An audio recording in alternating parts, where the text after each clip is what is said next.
called Jodi. Jodi with whispers. ASMR.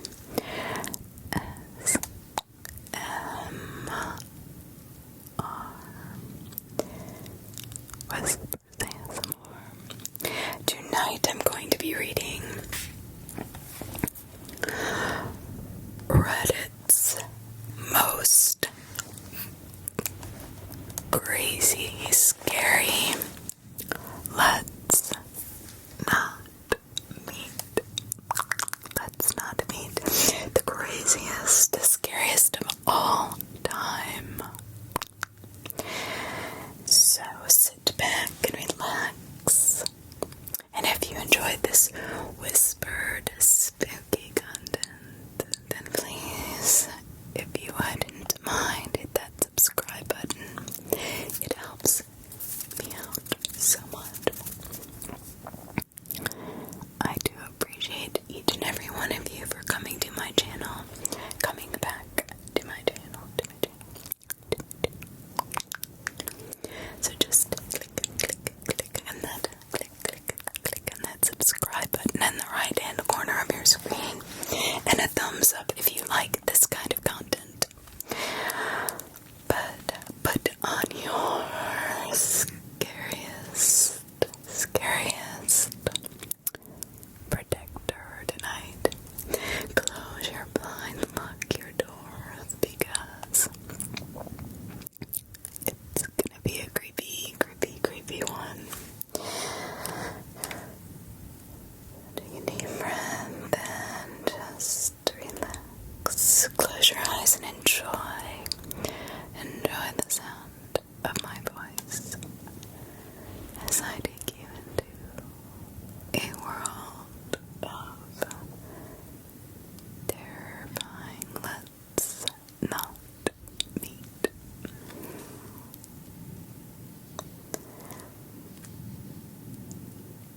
Some of this is mature content, so just be aware, people.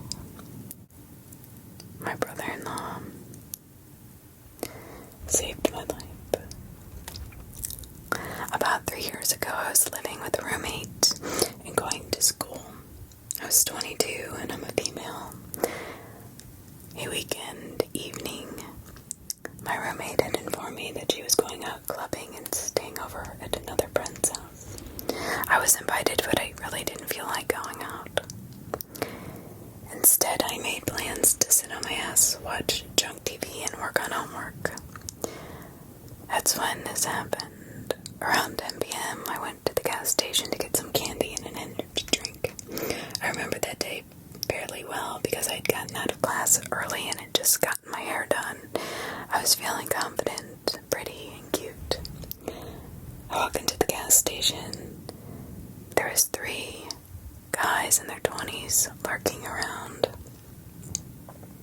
They just looked like your average frat boys. I remember that one had shaggy blonde hair and was covered in tattoos. I noticed one of them nudged the other and nodded in my direction as I picked out my snacks. But I didn't pay all that much attention to it. They paid before I did, and they left. After I got my stuff, I walked out to the parking lot and saw them sitting in a beat-up, shitty car. All 3 of them seemed to be staring me down. So I jumped into my car, headed back to my house, which was literally only a few minutes away. They started the car and followed me. I did not think they were following me at the time. I wish I would have thought better. I just figured they were probably heading the same direction since they looked like they went to my school. However, not thinking about this at the time, I lived pretty deep in a subdivision with a lot of turns, and after a minute of pulling in and making several turns, I noticed they seemed to be following me. This is when it all clicked. Now I got nervous, since I knew I was home alone and would be cornered. Having to get out of my car, walk through the parking lot and up to my door, I would be very, very vulnerable. I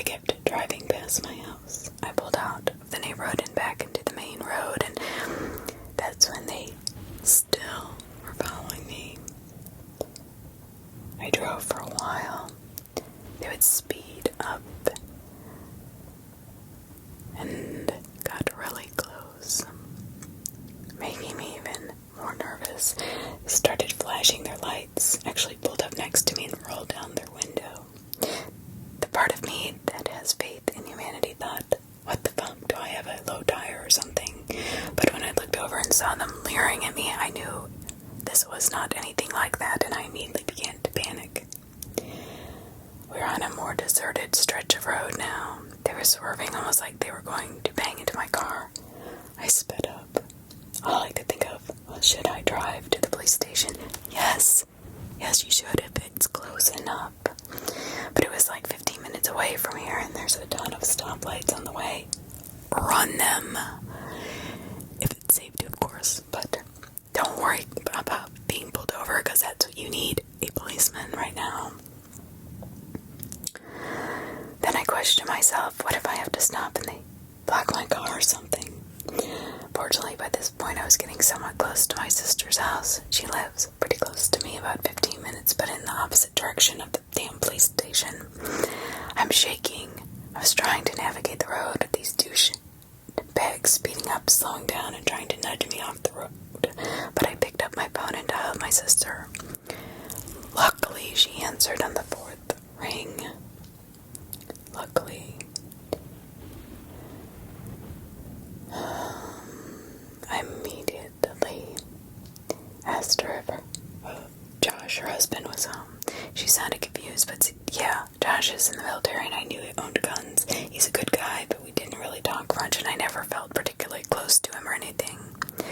Tell him to get his gun and come out to the driveway, please. By this point, I was near tears. I dropped the phone and one of those bucks threw something, I think a plastic Coke bottle, at my driver's side window when they sped up near me. I see my sister's house and pull into her driveway. The entire house was dark, no porch light, nothing. I was so fucked. I misheard her. They weren't even home. And there aren't any neighbors that would be close enough to run to. The guys pulled up behind me, so I could not back out of the driveway. They all jumped out. They all started walking up to my car, and one of them even reached for the handle and yanked on it. By this point, I was fumbling for my phone again. Fuck. Do I have a weapon in here? Should I grab my phone, try to run? Should I back over these bastards or just stay locked in the car? In the split second that I looked up, two things happened. First, I made eye contact with the shaggy-haired blonde guy who was the one yanking on my door.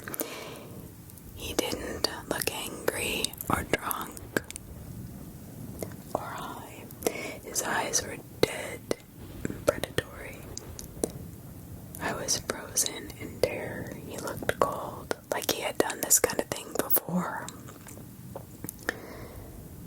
Being fixated on this one man, the other guys were trying the other doors, but I couldn't break eye contact with this blonde dude who was inches from my face and only separated by his piece of glass window. Secondly, I finally saw a shape move behind him in the darkness and I heard a loud bang. All the guys stopped and looked at my brother-in-law. He stepped out of the shadows, creeped up from behind the house. He pointed his gun at them and told them, "Get the fuck out of here."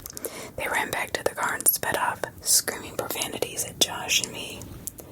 When they left, my sister ran outside and brought me in. The driveway scene sounds like writing took long. The driveway scene sounds and writing like it took a long time, but in reality, it was only a few seconds or minutes.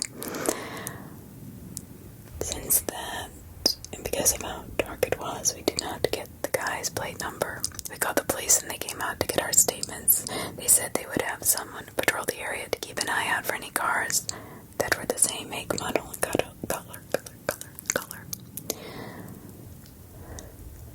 But that it would be hard to catch the guys without the license plate. Unfortunately, nothing ever came of it. They never caught those assholes. I worry that actually they have hurt other people. I think about that a lot. I think about it all the time, actually.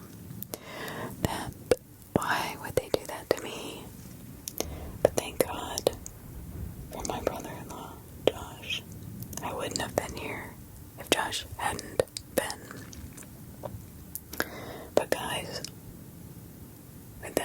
chased me down and almost took my life. Please, let's never meet again. The smiling man. The smiling man. So about 5 years ago, I lived downtown in a major city in the U.S. I've always been a night person, so I would often find myself bored after my roommate, who was decidedly not a night person, went to sleep. To pass the time, I used to go for long walks and spent the time just thinking. I spent 4 of my youth years like that, walking alone at night and never once had a reason to feel afraid. I used to joke with my roommate that even the drug dealers in the city were polite. But all that changed in just a few minutes. One evening when I was out. It was a Wednesday somewhere between 1 and 2 in the morning, and I was walking near a police patrolled park quite a ways from my apartment. It was a quiet night. Even for a weeknight with very little traffic and almost no one on foot. Eerily quiet, almost, now that I think back to it. The park, as it was most nights, was completely empty. Completely empty. I turned down a short side street in order to loop back to my apartment when I first noticed him. At the far end of the street on my side was a silhouette of a man dancing. A strange dance, very similar to the waltz, but he finished each box with an odd upward and forward stride. I guess you could say he was dance walking, heading straight for me. Deciding he was probably drunk, I stepped as close as I could to the road to give him the majority up the sidewalk to pass me by. The closer he got, the more I realized how gracefully he was moving. He was very tall and lanky and wearing an old suit. A suit, I guess, era 1920. He danced closer still until I could make out his face.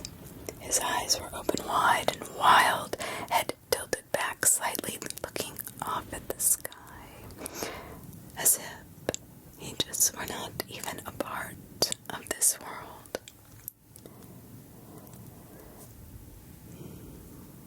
His mouth was formed in a painfully wide cartoon smile. Between the eyes and the smile, I decided to cross the street before he danced any closer to me. I took my eyes off of him to cross the empty street. As I reached the other side, I glanced back and then stopped dead in my tracks. Dead in my tracks. He had stopped dancing and was standing with one foot in the street, perfectly parallel to me. He was facing me, but still looking skyward, smile still wide on his lips, on his lips, on his lips. I was completely and utterly unnerved by this. I started walking again, but kept my eyes on this man, this odd moving man. The thing is that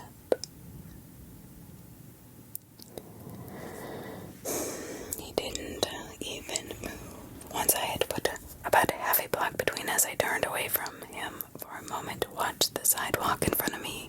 The street and the sidewalk ahead of me was completely empty. Still unnerved, I looked back to where he had been standing to find him gone. Disappeared like out of nowhere, like he had never been there. I couldn't believe it. For the briefest of moments, I felt a slight relief, and then even thought maybe I just imagined it. Until I noticed him. He had crossed the street and was now slightly crouched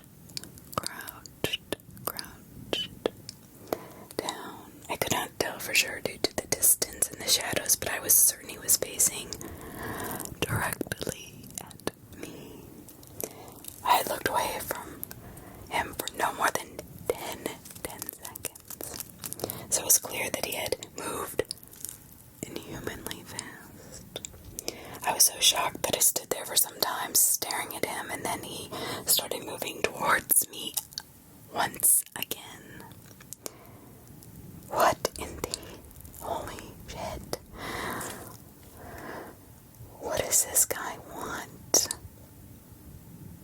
I don't know. He took giant, exaggerated, tiptoed steps as if he were a cartoon character sneaking up on someone, except he was moving very, very quickly. I'd like to say at this point I ran or pulled away or pulled out my pepper spray or my cell phone or anything at all, but I didn't. I just stood there, completely frozen as the smiling man crept towards me. But then he stopped again, and about a car length away from me, still smiling his smile, still looking at the sky. I didn't even know what to think of this man. When I finally found my voice, I blurted out the first thing that came to my mind. What I meant to ask was, "What the fuck do you want?" In an angry, commanding tone, what came out was a whimper. What the fuck? Regardless of whether or not humans can smell fear, they can certainly hear it. I heard it in my own voice, and that only made me more afraid. But he didn't react to it at all. He stood there, smiling. And then, after what felt like forever, he turned around very slowly, and started dance walking away. Just like that. Not wanting to turn my back to him again, I just watched him go until he was far enough away to almost be out of sight. But then I realized something. He wasn't moving away anymore, nor was he dancing. I watched in horror as the distant shape of him grew larger and larger. He was coming back my way. And this time he was running towards me with super long legs, taking strides that looked unfathomably big. I turned and I ran too. I ran until I was off the side road and back onto the better lit road with sparse traffic looking behind me. Then he was nowhere to be found. The rest of the way home I kept glancing over my shoulder, always expecting to see his stupid smile, but he was never there. I lived in that city for 6 months after that night, and I never went out for another walk. Let me tell you, there was something about his face, something about him that will always haunt me. He didn't look drunk, he didn't look high, he looked completely and utterly insane. And that's a very, very scary thing to see.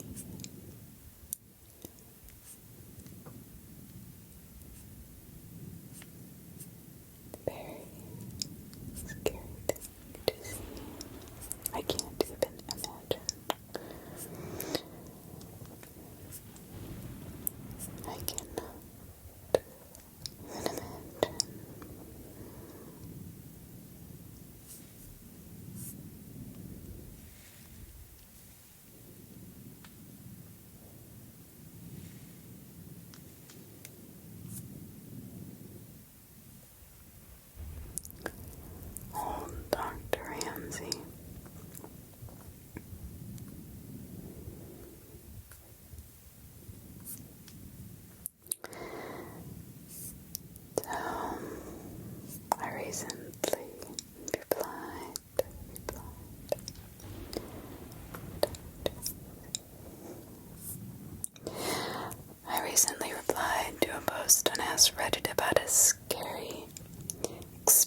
my way home, a man I had never seen before fell in step with me and began talking. "Hi," he said cheerfully. "My name is Dr. Ramsey. I'm a pediatrician. Do you know what a pediatrician is?" I walked along silently, not replying, and fervently hoping he would take that as a sign he should leave me the hell alone. Subtleties were not his strong suit, though, because he kept right on chattering away. "Are your parents looking for a pediatrician for you? Of course, you're almost a big girl now. You'll need another kind of doctor soon, won't you?" "That's okay, though. They can still bring me to you until then." "What is your name?" "You have beautiful hair." I was just on my way to get some suckers for the candy jar in my office. "Do you like suckers?" Thankfully, we were nearing my house, so I ran forward up the back steps and through the kitchen door. I did not know it then, but that was the beginning of a very long, very scary ordeal. But then the phone calls began.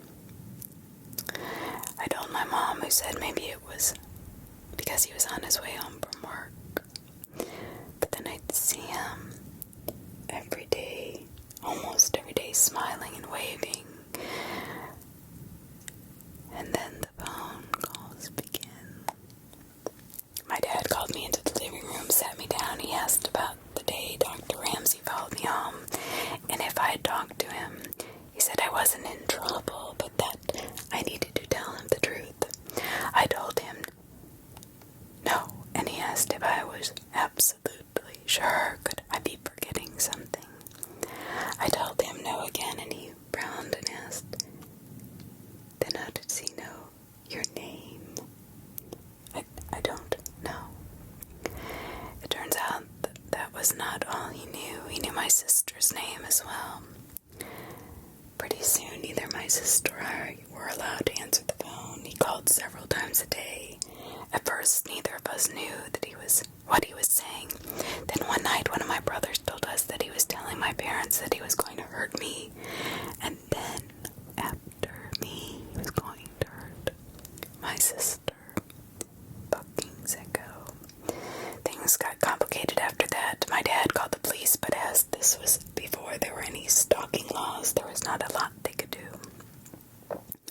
They told my parents to call back if he, tried anything, which meant if he actually hurt us.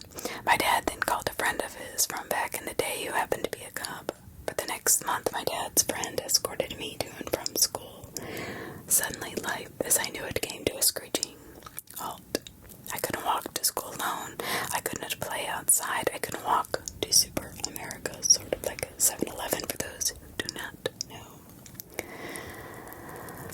When access to me was completely denied, things escalated to a petrifying level. It was around this time he began threatening my sister. Then one afternoon, my sister, two of my brothers, my mom, and I were in the kitchen. One of my brothers saw a glimpse of someone in the garage. They'd seen him too. Dr. Ramsey came bolting out of the garage, my brothers chasing after him. They ran all the way to Cherokee Park, where he lost them in the trees. My parents called the police again, but nothing came about.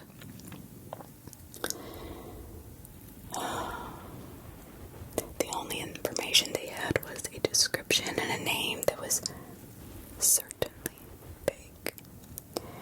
A couple weeks later, we woke to find our dog hanging from the side porch.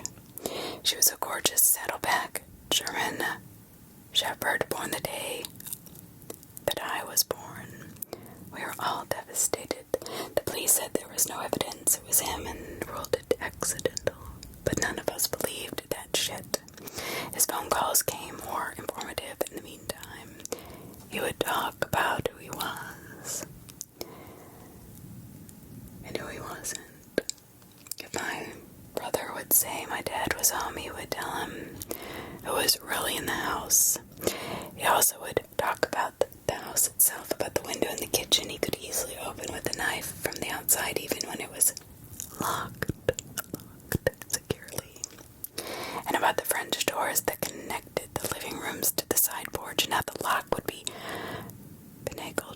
outside if you just jiggled it just right. That night my dad put in some carpenter nails at the bottom of the French doors until he could get a new lock ordered. My parents had to go to a company event for my dad's work. My older brothers were at St. West roller skating rink. My sister was on the phone with her best friend. My little brother was on the floor asleep. And I was watching Devo on the midnight special with Wolfman Jack. So it was late.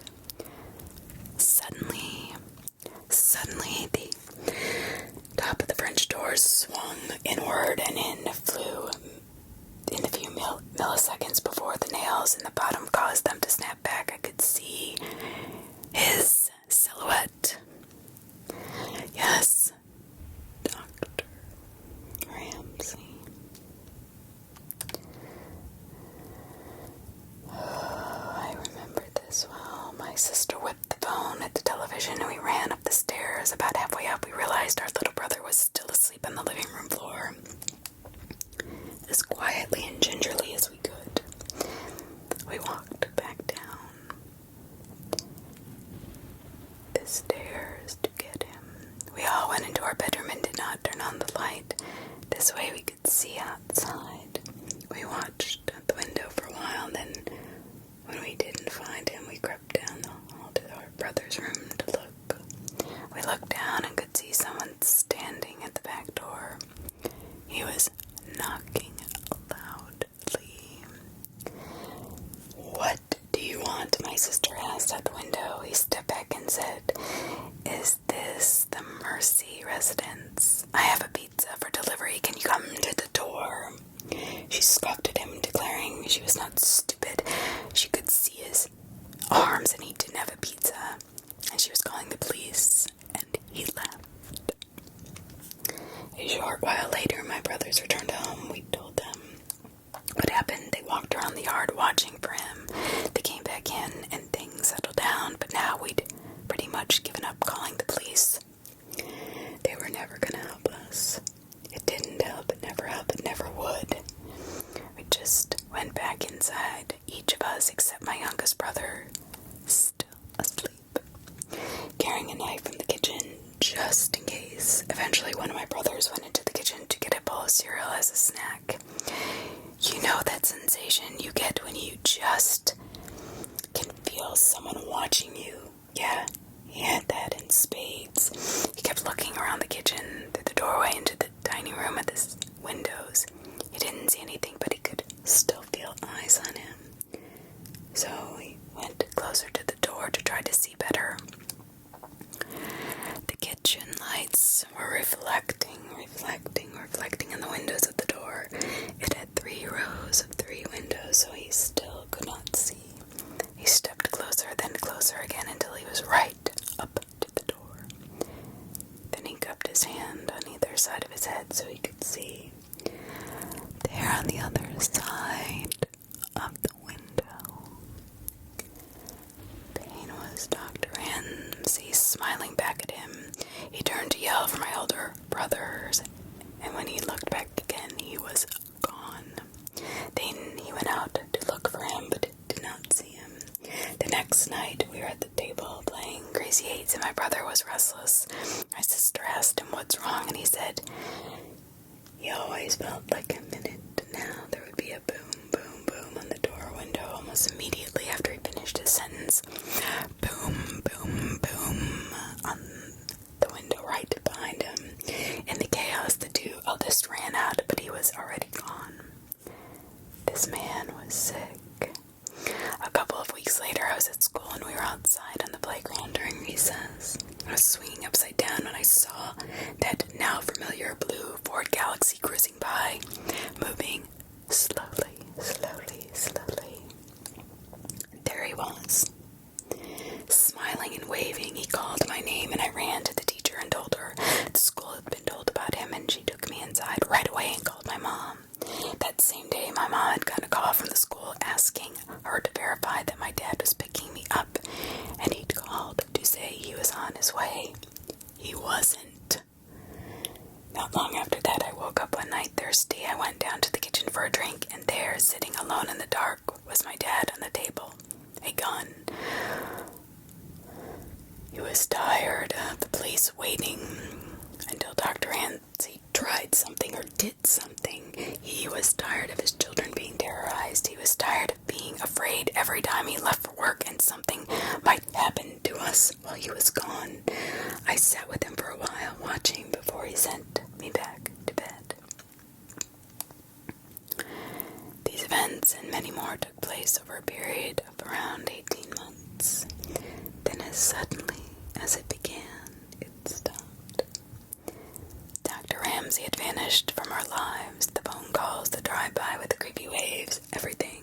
For a long time, during and after the Dr. Ramsey days, I would have recurring nightmares in which I would wake up finding him standing over me as I slept. It took a long time before I felt like a kid again.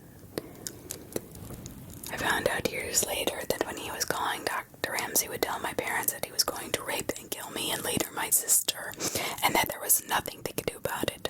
I don't know what happened to him. I don't know what happened when he disappeared. I don't know if he was in a car wreck, locked in prison, in a coma, but sometimes I wonder if the wait ended for my dad when he was sitting in the darkened kitchen one night. I don't know, and I'm not sure. I'm not sure I want to.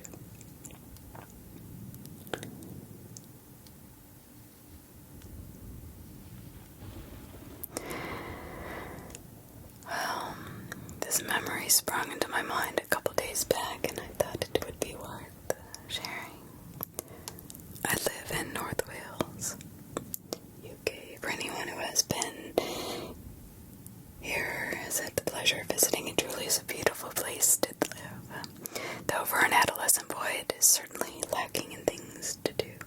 As a result, my friends and I would often find ourselves mindlessly exploring areas of countryside and coastline. Despite it being quite sparsely populated in comparison to the closest cities, there is a dual carriageway running right along the coast from Wales into England. Also, train tracks run alongside this road for most of its course, occasionally passing overhead via a small cement bridge. There was one night a few years ago.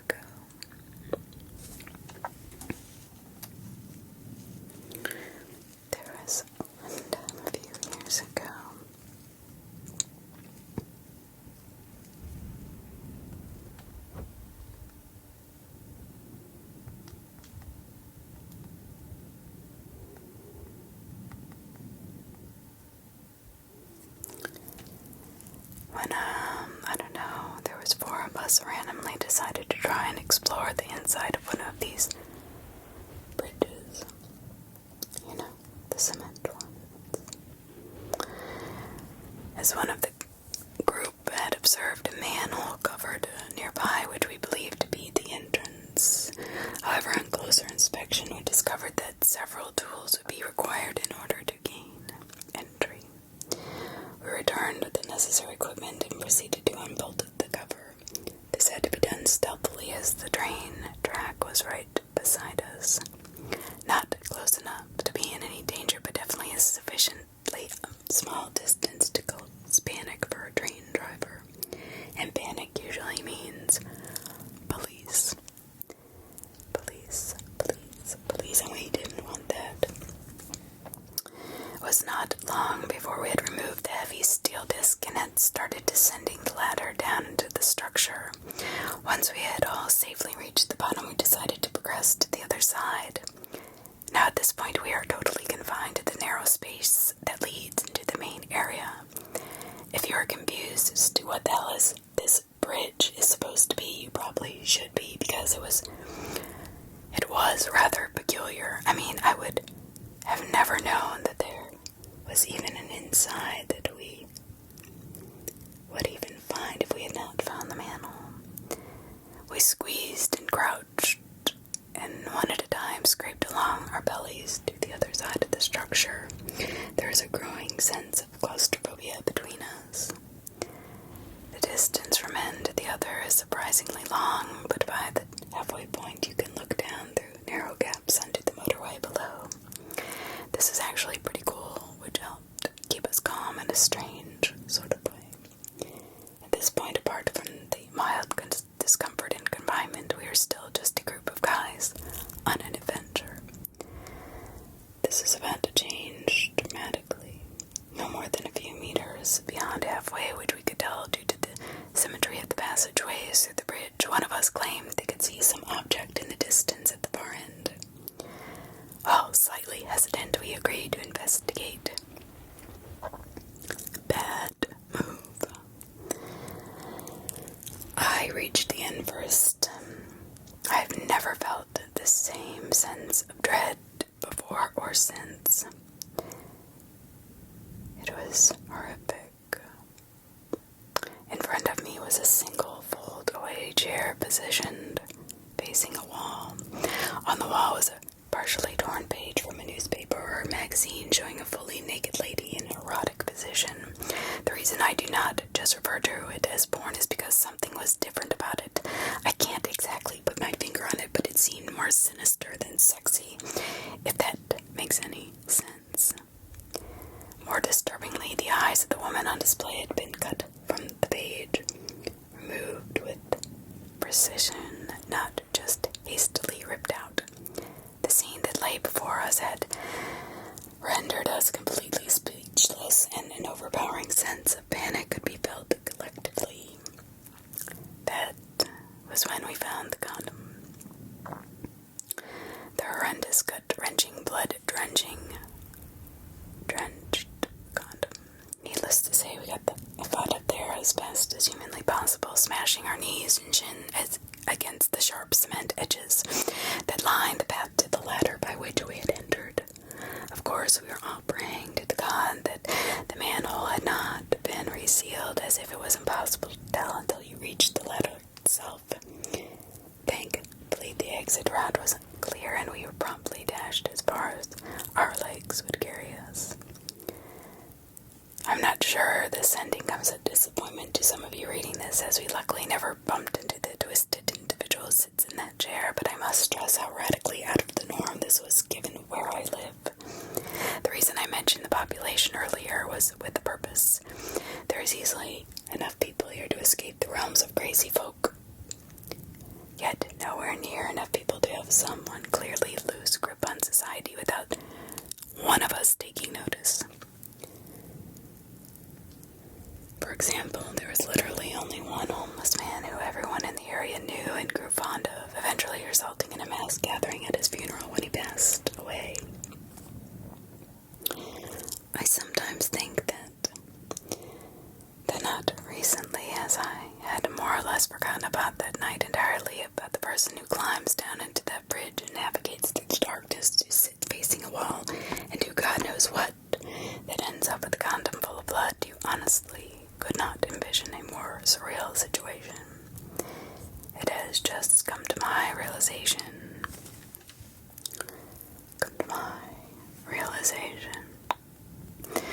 That what we unearthed that night has not once been uttered to another soul. As a naive teenager, it was the type of thing that you just wanted to forget.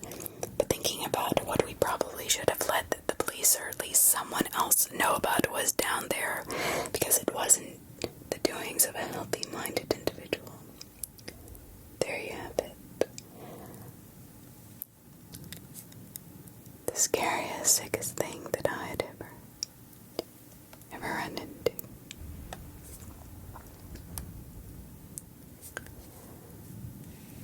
Absolutely terrifying.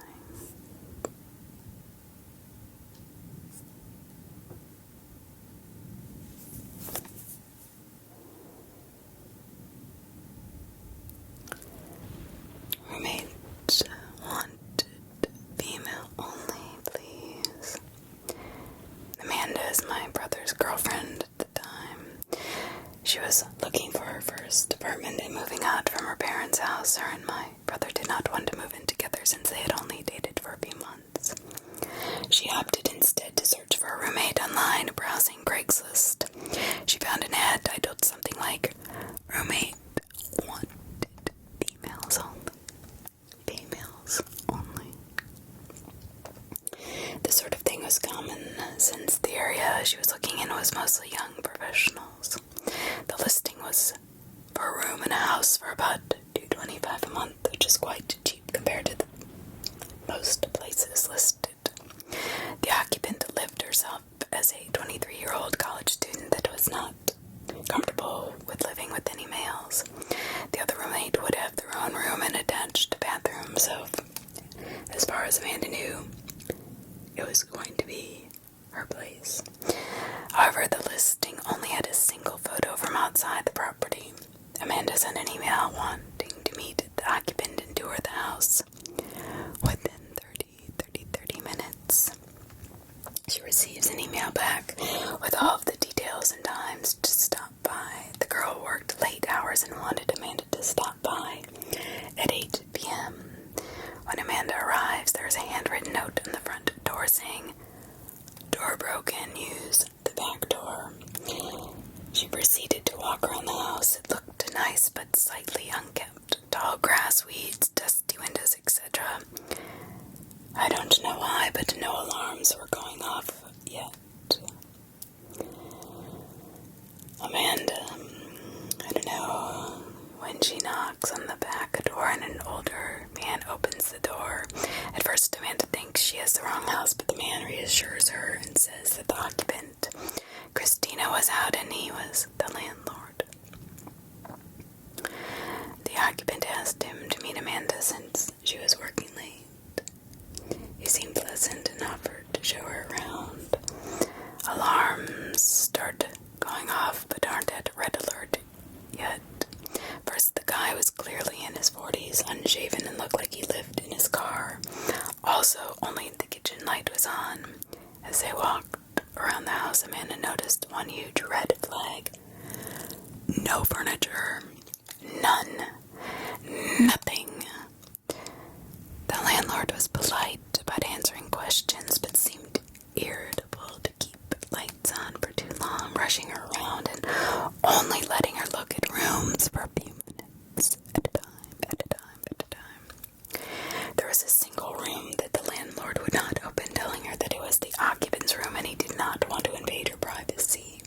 As they walked down the hallway into the living room, she notices the front door has a blank nailed across it, broken for sure. Amanda's creepometer started to ding, so she decided to wrap up the walkthrough and leave by trying to be polite. As she's giving the guy her thanks for the showing, but he perks up and states that he forgot to show her the basement. Oddly, it's recently furnished and would be a great rec room, and she should take a look down there. At the time, Amanda and the landlord are standing in the small hallway between the front living room and the back kitchen.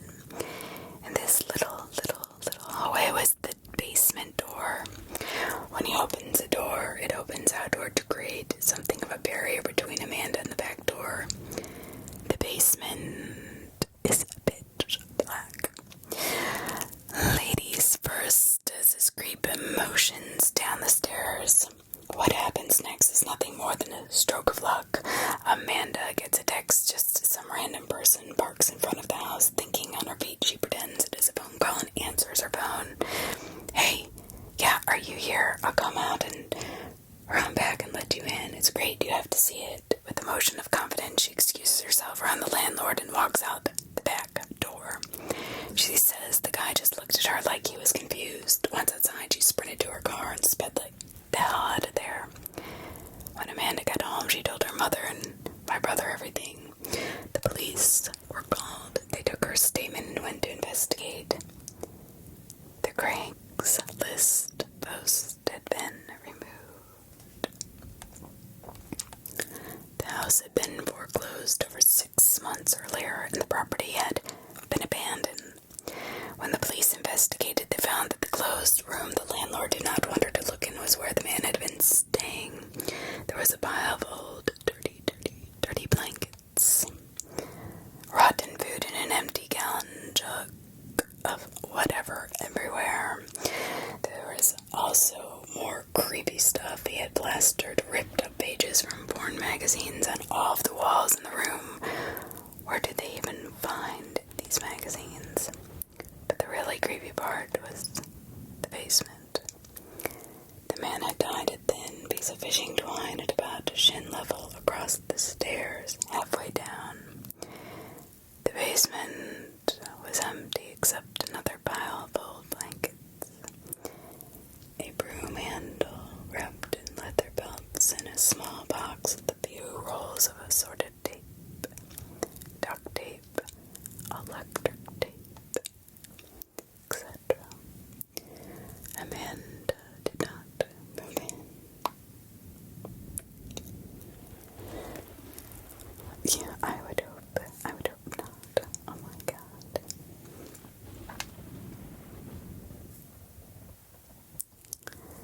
The office in the middle of nowhere.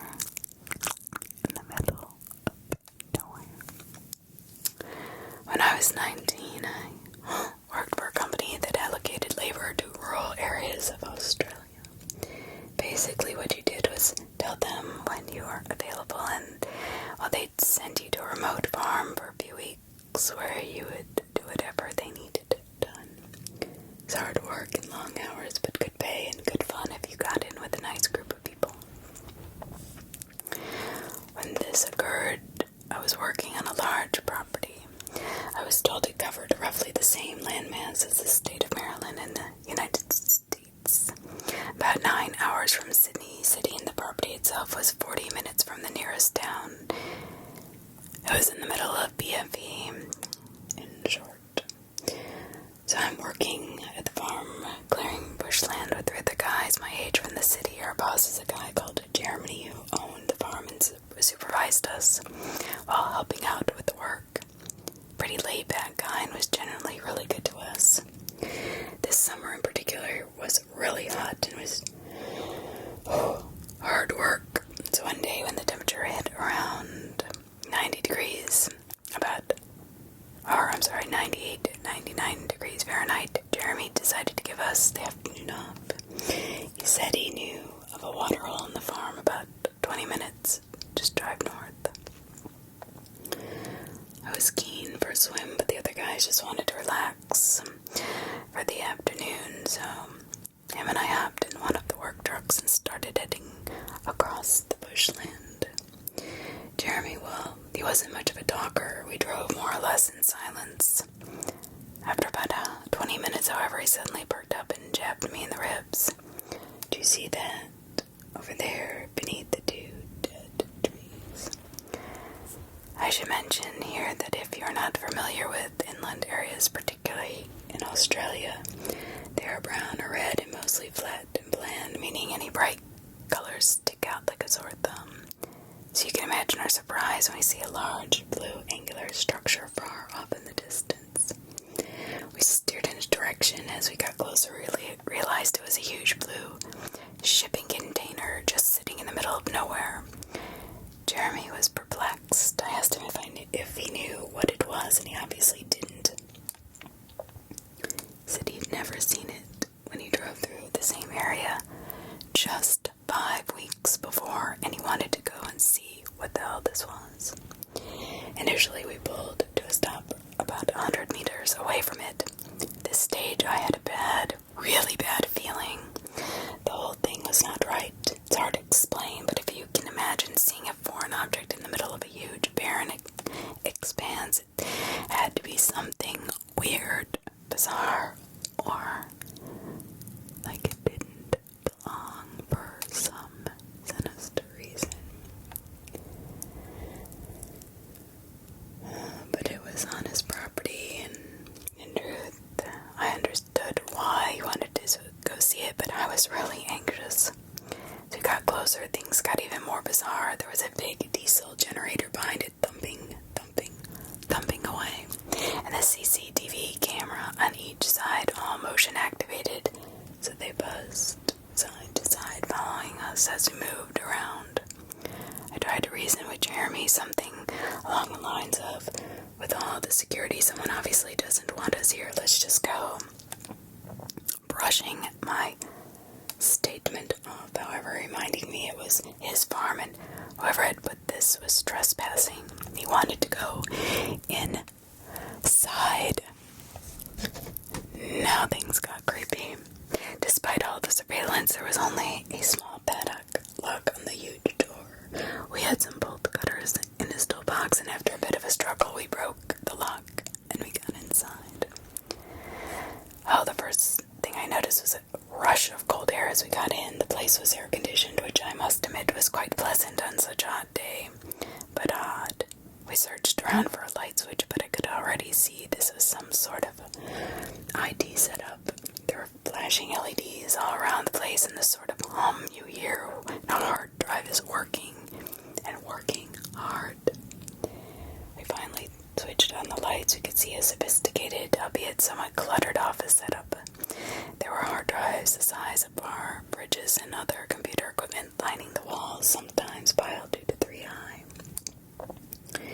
and plastic storage boxes scattered around the far wall. Several desks with computer monitors arranged in the middle, complete with rolling office chairs. At this stage, I felt like it was one of those nonsensical dreams. This made absolutely no sense. We wandered to the middle and sat down at the desk to see if the computers could give us any idea of what the hell was going on here. My heart racing, I just wanted to bolt. We had been seen by the CCTV cameras. If anyone was monitoring us, they already knew we were here. Jeremy, on the other hand, was adamant that we had to get to the bottom of this, so I put on a brave face and started looking through the computer. This went on for a while, but in short, neither of us had a very high grasp of technology outside of Facebook and Microsoft Word. The best I can describe it from my lay position is that it was an endless list of code. It was like the old Napster LimeWire download screens looked like, just constantly picking up and receiving data, then recording it on several windows. I gave up on the computers and walked cautiously over to the far end of the container to the big pile of storage boxes. But that's when I was pretty sure no one else was there, as there was nowhere to hide really, but I was incredibly on edge. I decided against my better judgment to see what was inside all these boxes. My brief sift through this box still makes me sick to my stomach to this day. It didn't take long for me to realize that this box was full of posters, DVDs, and photos of hardcore child B. One thing that still gets to me is that it was all neatly ordered into folders and small boxes. These people could hardly string a sentence together. I said something in the effect of, "Mate, get out, child sex, go, get the fuck out." I dragged him out, composed myself, and managed to explain what I saw. We jumped back in the truck and sped back to the house. The farm had no mobile phone reception, and we had not brought the satellite phone. We had to get back to the landline to call the police. Once we called them, they still had to make it all the way to the farm from the nearest station, miles and miles away. Another town, half an hour from the closest town to the farm, as I mentioned, 40 miles, very remote. We waited, talking frantically about what we'd seen, until the police arrived almost an hour later. They arrived with 2 4-wheel drives, and we jumped in and led them back. This is where it gets worse. By the time we got back, the container door was open. There was fire inside. We had only 2 small extinguishers in the car, and these did very little. The fire department took another hour to get there, by which stage most of the damage was already done. An arson reported by the federal police found almost no evidence of the computer equipment described. There's only traces of paper and cardboard that were left. This means that whoever ran it knew we were there and had time to come and remove most of the evidence and get away. There are various ways to get off the property, and the landmass was enormous. So vast that there was no real way to tail them. The police had not taken us all too seriously at first. Probably due to our poor explanation on the phone, aerial surveillance was also impossible by the time we had pieced it all together. I took a keen interest in following up, but with no real evidence of who might be responsible, the investigation went cold. I have kept in contact with Jeremy, and the shipping container is still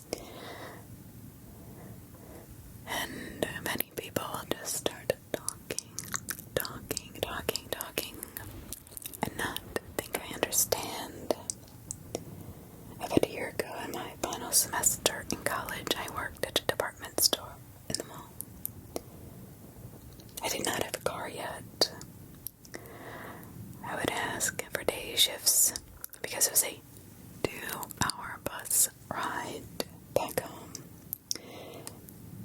Basically, if I had a closing shift, I would get done at 11, but not get home until 1 a.m. So it sucked. Sometimes I would be chosen for the closing shifts, much to my annoyance.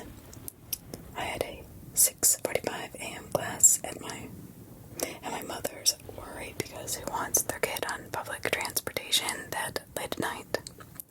Sometimes she would come home and get me, but it would be too much of a hassle to get my younger sisters out that late, and so I never asked her. I always felt horrible. My managers were assholes. Let's just say that.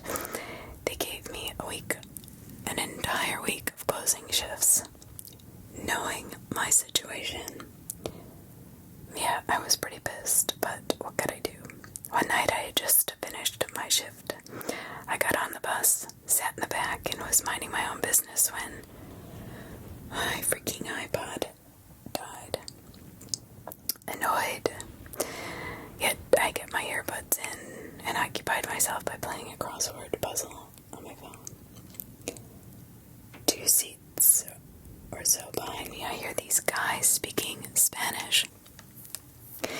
Now, my stepmother is Puerto Rican, so while I understand a fair bit of Spanish, I don't speak it all that well, like I was saying. I hear them talking and don't pay attention. It's rude to eavesdrop until they say that black girl up there. My ears perked up. So I keep my earbuds in so they think I cannot hear them and continue listening. What I hear is horrific, to say the least. I can't even explain the fear that went through my mind when, to paraphrase, this is how it went. For some reason, they knew my stop second to last, one before the bus gets back to the terminal. I don't know how they did, but they did. While my stop is at the front of my neighborhood, it has no streetlights, and at this time of night, completely empty of people. Simply put, they were planning on quote-unquote snatching that piece of ass up. I was 20 minutes away from my home. I knew I'd had to act quickly. Since I knew they could see me, they were only 2 seats behind me, but across, if that makes sense, so they were diagonally and 2 back. I pretended to play on my phone, oblivious, while I was actually texting my mom. Mom, please meet me at the bus stop. It's urgent. 5 minutes go by. My stop's getting closer. No answer. Please, Mom, we're getting closer to my stop. I need you to text me back. No. Text back. Another 3 minutes. So I call her cell phone. It just rings. No answer. Shit. I call the house phone. Finally. Thank God she picks up. It's about 12:30 a.m. She was asleep. I tried to talk as cheerily and calmly as I can. This is our conversation. Hey, Mom. Did you get my text? No, honey, what's up? Yeah, I sent you a picture of these jeans I'm gonna order online when I get home. I really need your opinion, so I really need you to look since the sale ends at 1 a.m. She gets the hint that I need her to look at her cell, so I say goodbye and hope for the best. We get to my stop, and I see my mom's car. My heart is relieved. I snatch my shit up and hightail it off the bus. I don't even look behind me to see if they're following me. I jump in the car and tell my mom to just go. To my horror, I look in the rearview mirror. I see the guy standing outside of the bus staring at the car. That next morning, I called my job and told them I quit. No more public transportation for me. Thank God for my stepmom for teaching me Spanish. Thank you to my mom for getting me home safely and getting to hint. And weird Spanish-speaking guys, please, God, let's never meet again. So, he had plans. Yeah, lots of plans for little me.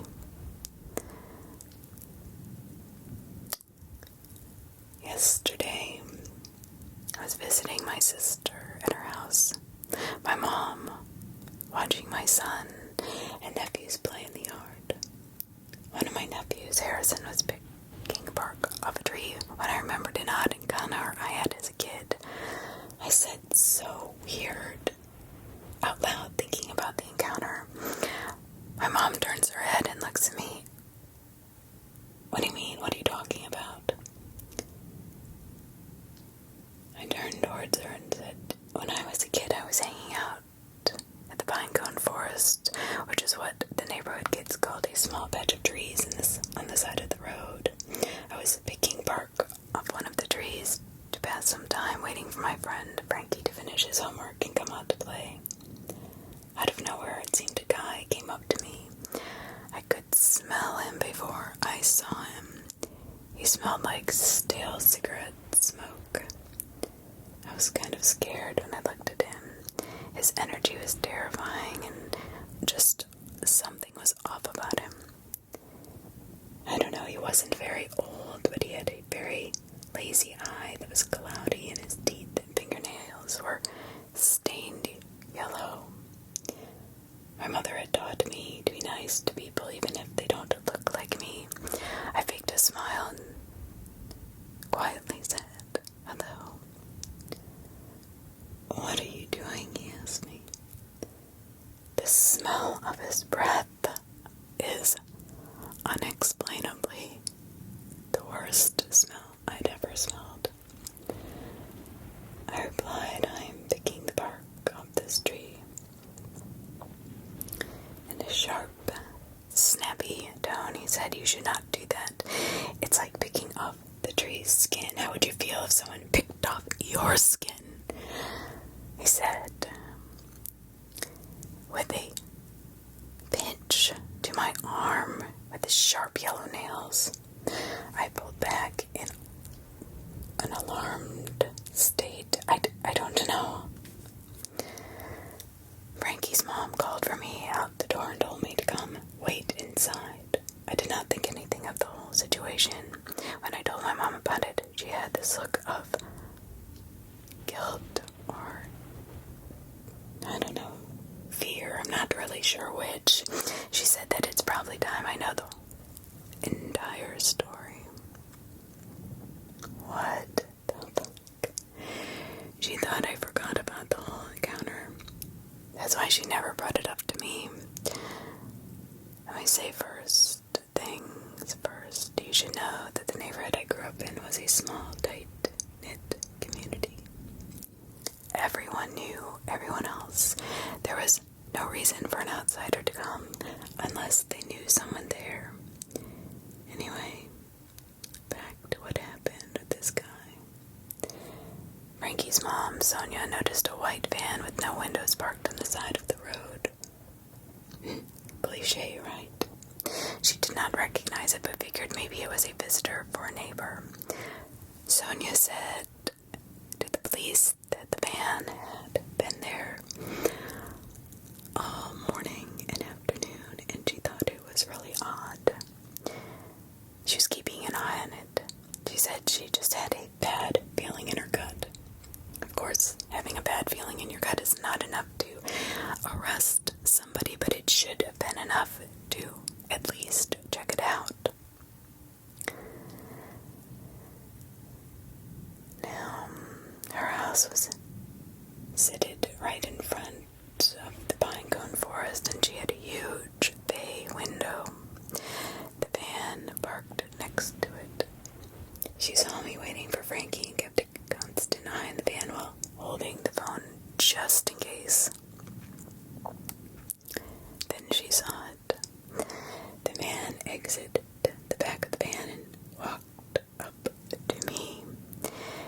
As soon as she saw him grab my arm and pinch me, she called the police.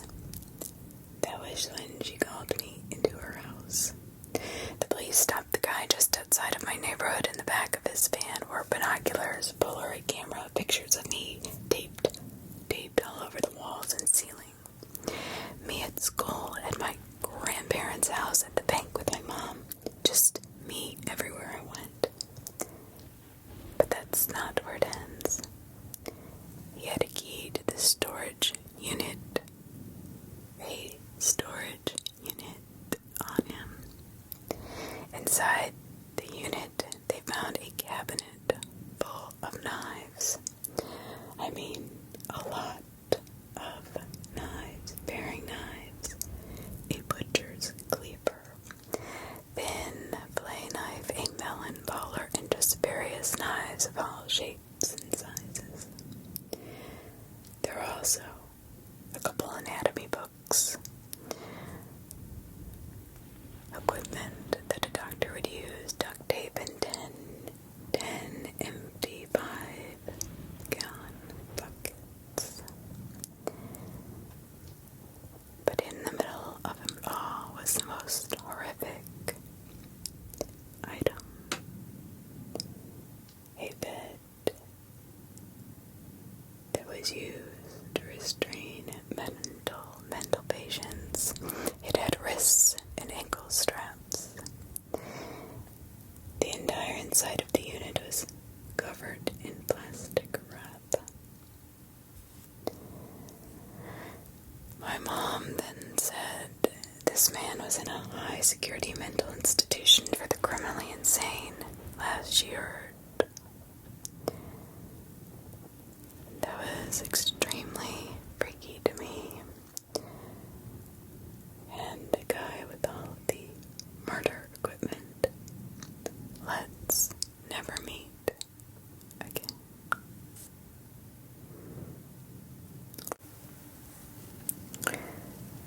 I do not hitchhike at night because of this experience I had quite a few years ago. I was only 17 years old.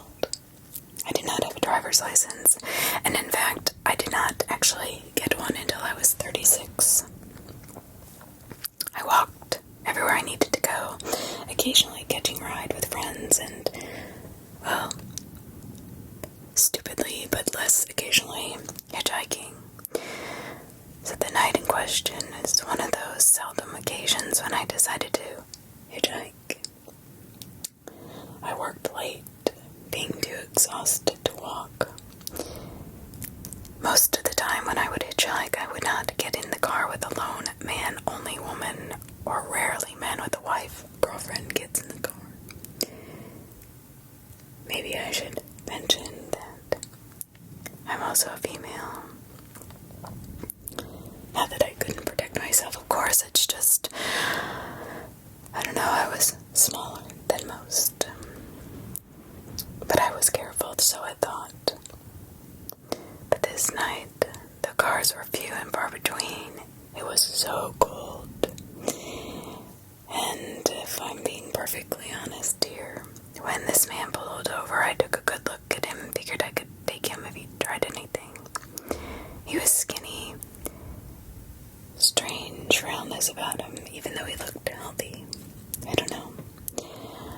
I don't know what possessed me, but I got into the car after we agreed on a destination. We exchanged names, and I warmed my fingers in front of the heating vent. He spoke quietly, almost in a whisper, asking a few questions along the lines of if I was a local, and how did I like living in my town. But then he said something really odd that, I don't know, struck me strange and very eerie. He said that he'd only been there a couple of months, but found it beautiful and hoped he could find happiness here. That struck a chord deep in me, and I should have listened to it, but I didn't listen, and it pushed it off. It began to snow and the road quickly got slippery, so he slowed and kept his eyes straight out the windshield, driving in complete, unnerving silence. But I was okay with that. Small talk was never my forte. About 10 minutes later, I noticed a car near the intersection we were approaching seemed to be sliding, so I said, "Watch out." He immediately hit the gas, shooting through the intersection and bursting out with, "Don't ever scream at me." Needless to say, I was taken aback. I said, "Look, this is close enough. Just pull over here and I can get there." He didn't seem to hear me. Hey, did you hear me? I said you can pull over here. Let me out." No response. Stared straight ahead, driving faster now than he had been since it began to snow. I was scared shitless. And that doesn't even begin to cover the fear that began to rise in me. I didn't know if I should stay quiet or talk, but I was damn sure not going to yell after his outburst. After about 8 miles, I began to mumble weirdly under his breath. I couldn't quite make out what he was saying, but I assumed he was speaking to me, and I said, "What?" "I couldn't hear you." Then he began to talk quickly, quietly, rapidly, sputtering out things like, "You're always yelling at me. I've told you time and time again I do not appreciate being yelled at, but you do not listen. Do you ever listen? No, no, no. Well, I'm not listening to you anymore. I'm done listening to you. Do you hear that? Do you hear me? Do you understand?" Staring at him, my mouth open wide and my eyes fixated in terror, I was at a complete loss. What does anybody say to this in response? Maybe I shouldn't say anything at all. I swallowed hard, contemplating exactly just how I could jump out of this moving car. But as my heart stopped and my eyes looked at the door lock and realized it was missing, I knew right then and there I was dead.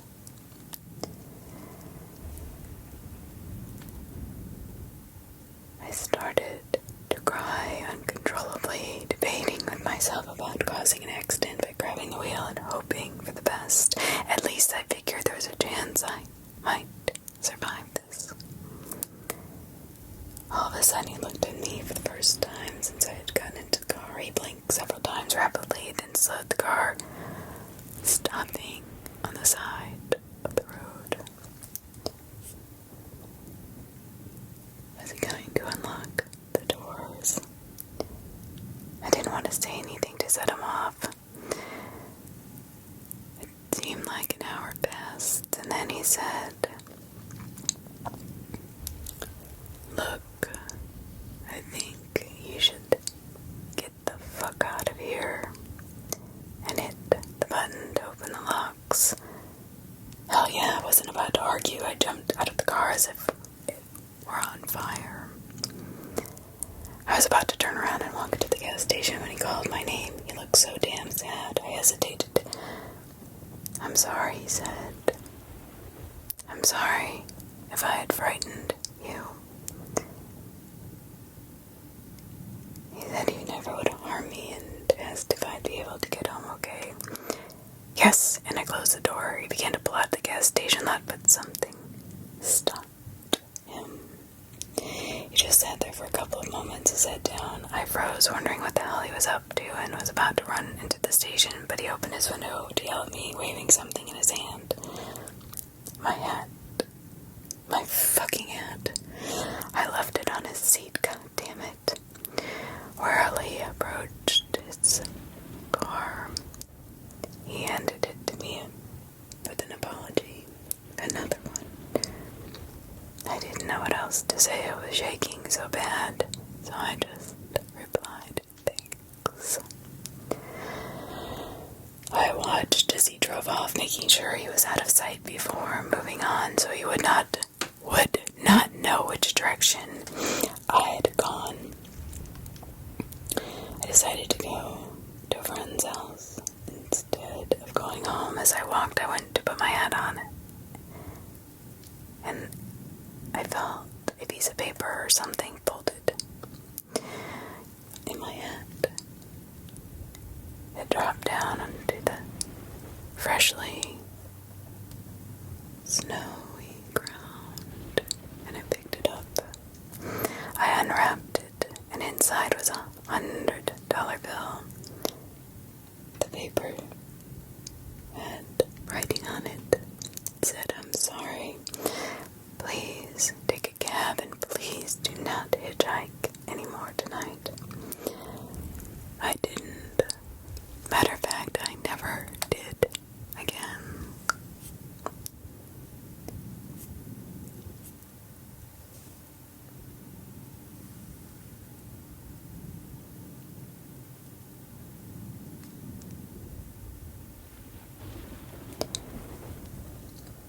My parents, before me, were camping in California.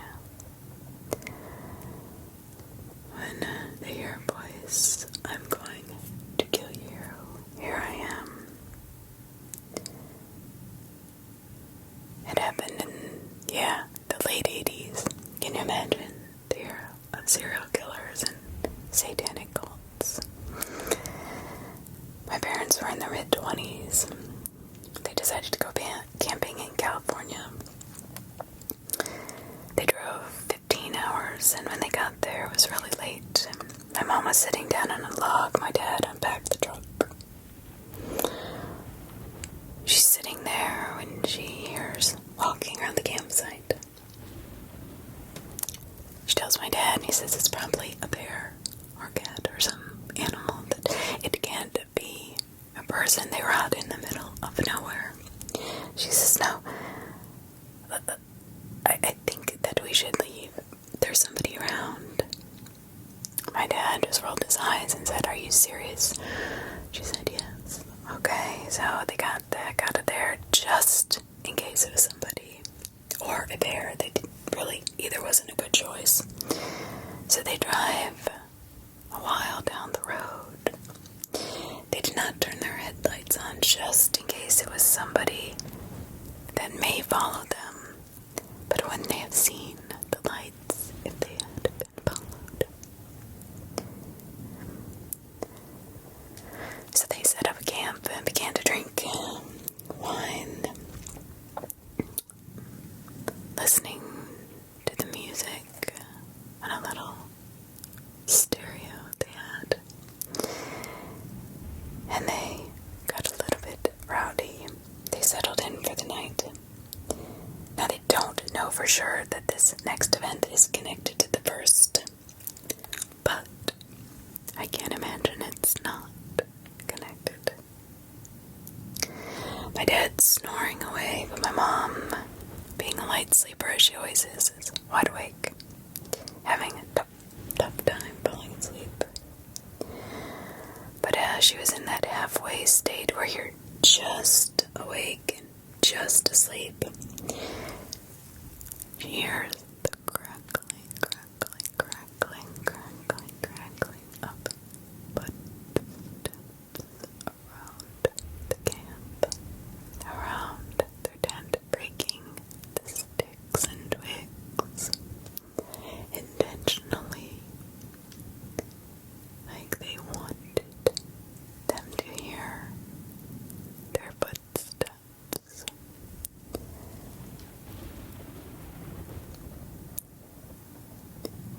She snapped back into consciousness, and with bated breath, she listened carefully, elbowing my father to wake him up. But he was way too asleep, and when my dad sleeps, he sleeps like a hibernating bear. Then she's listening, and her heartbeat is increasing. She said the eeriest, most horrific voice that she had ever imagined said, "I am going to kill you now. I am here." Now, while saying this, the man had something sharp that scraped along the tent. He was walking and literally dragging the knife like it was dragging across her throat, slicing it. She couldn't move, frozen in horror, her mouth wide. Finally, she snapped out of it and screamed. Jim grabbed the shotgun. "Kill that son of a bitch." At that, my dad jumped up. They heard snapping of twigs and heavy footsteps. I heard the guy running away. Of course, my parents didn't have any shotgun, gun, or any form of weapon even on them. So they packed everything up, got back into the truck, and about an hour later, a ranger was patrolling the area, came along and helped them out. He brought them back to town. They couldn't get their tires. They couldn't get their truck moving because the man had slashed all 4 tires. They were in such a panic, I guess. They just didn't know what had happened. Thank God for that ranger, because they would have been probably dead. They did find out that they had been searching for suspicious activity due to recent murders nearby. My parents were likely the next to be murdered. So, serial killer on the loose in Northern California that wanted to kill my parents. I hope you never meet them again. I don't know about you, but I have read many stories where people are under your bed, or under somebody's bed, in their closet, living in their closet. This is terrifying. And I felt horrible for the people that it happened to until at age 22 it happened to me. I had just moved into my first apartment all alone. As you know, that is a traumatic experience when you do that for the first time. You're excited yet petrified at the same time. So I was in the process of moving, and there's a door that led into my apartment. It locks itself automatically when I closed it. I was going to the entrance of the apartment complex to get my mail while talking on the phone with my boyfriend, not being spatially aware. So I go back to my apartment, I sit on the bed, I open my mail, using the phone, still talking to my boyfriend. But you know, when you're holding the phone up with your ear and you're doing something else, your phone can slip onto the floor. Well, that's what happened. My phone drops onto the floor. I say, shit. And it landed under the bed. So I had to actually lie on the floor and stretch for it. That's when something catches my eye. Eyes, hands, arms, feet. Holy shit. It's a guy under my bed. Someone. My eyes got really wide. Sweat burled onto my lips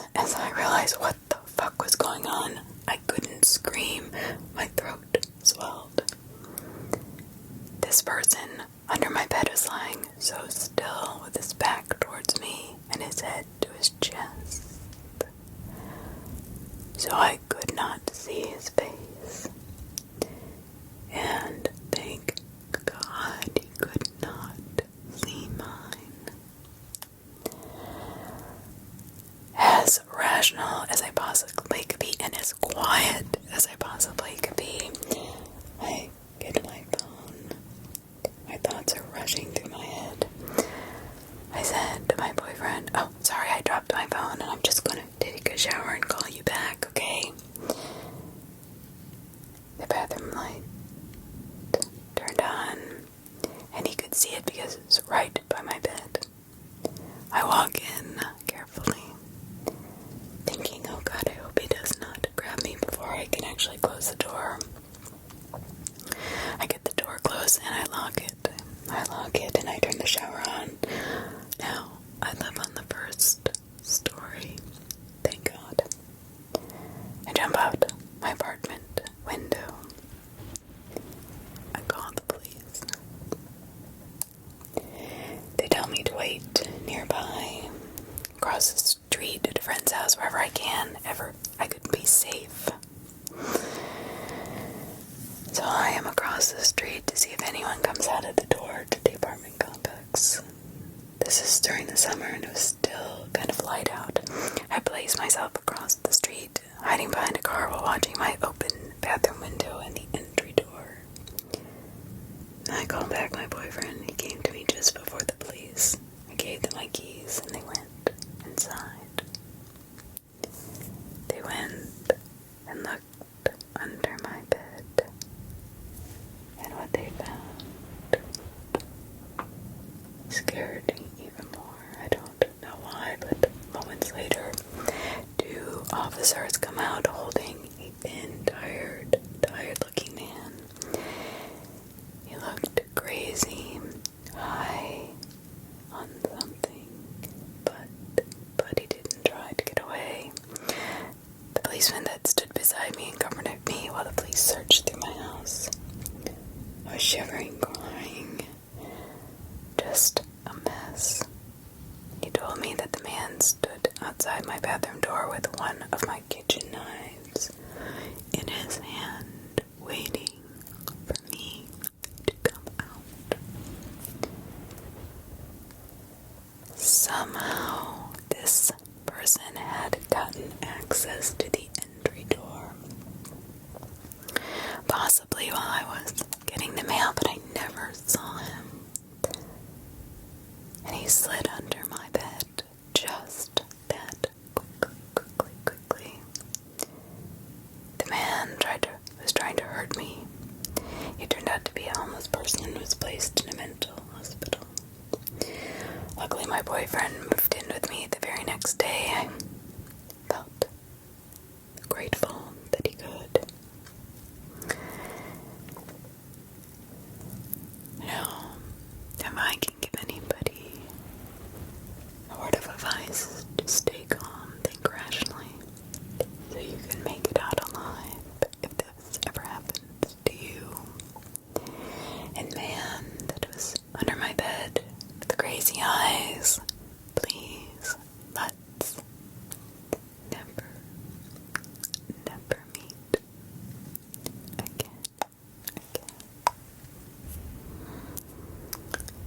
Let's never meet again. You know, I've said this many times as I get older, but I even tell this to people around me. It seems like no good deed ever goes unpunished. Isn't that true? In 1993, I was 20 years old. In the days before I started college, I was working in the material prep department of a plastics manufacturing plant on the night shift. I was the only woman in the department, and my male coworkers were initially skeptical that I could even handle the job. I proved myself and earned all of their respect. It was hard work, On the plus side, it also put me in the best shape of my life. It also, at the same time, I'd dumped my abusive boyfriend. He was verbally, emotionally, and physically abusive, as well as an alcoholic / drug addict. I guess this fact, more than anything, is probably why I got myself into this situation in the first damn place. I had just gotten off work. It was about 1:30 in the morning. My car was running on fumes. I stopped at a local gas station to fill up. As I am pumping my gas, a woman about my age approaches me, looking nervous and scared. She starts frantically telling me that she had been at her boyfriend's house. They had a fight. He's abusive. He hits her, and she's afraid of him. She walked to the gas station to use a payphone to call a friend and pick her up. But on her way to the station, a car pulled up as she was walking, and the guys inside started catcalling and harassing her. With a slight movement of her head, she indicated a car that was parked off to the side of the gas station dumpsters. Should have been my first red flag. I don't know, she just seemed so pathetic and really nervous, freaked out. I didn't even hesitate because I know my situation was so horrific. I'd want somebody to help me. I finished pumping my gas and told her to get in the car. I would take her home. So at that time, on a weeknight, there is very little traffic. I booked it right out of the gas station and asked her where she lived. But then this is where it got really eerie. I mean, strange. She started twisting the directions around, and her body was twisting too. She couldn't remember exactly where she lived and didn't know exactly what to say, and was on edge, nervous. I couldn't figure it out. I looked at her and said, "Where do you live? You walked here, right?" She kept moving to see if the car was behind us. I told her, "Put on your seatbelt." She ignored me and kept looking for the car. Somehow I did not catch this waving red flag. I guess I assumed she was just afraid. You never know what somebody's going to be like in this kind of situation. Now, as we go down the road, I don't know, a few minutes, I notice she's looking around the car. She starts asking me about money. This should have been my next huge red waving flag. She says, quote, "Where is your purse?" "Where's your bag? I need money. You need to give me some money. You need to give me some money," she said. My stomach sank. Now I have this crazy woman in my car. She's going to fucking rob me. I thought about it. Robbery just didn't make any sense. I was driving a 1985 Chevette, affectionately named Shitterbox. I was wearing my work clothes, a ratty t-shirt and jeans with combat boots. I did not look like a person with a lot of cash, primarily because I was not a person with any cash. She twisted around in the seat again and started screaming, "There they are, there they are." She didn't sound scared anymore. I checked the rear view mirrors, and sure enough, the green light from the car is behind me. They started cackling and bouncing up and down in this seat like a witch. "My boys are gonna fuck you up, bitch. You're gonna fuck you up. They're gonna fuck you up."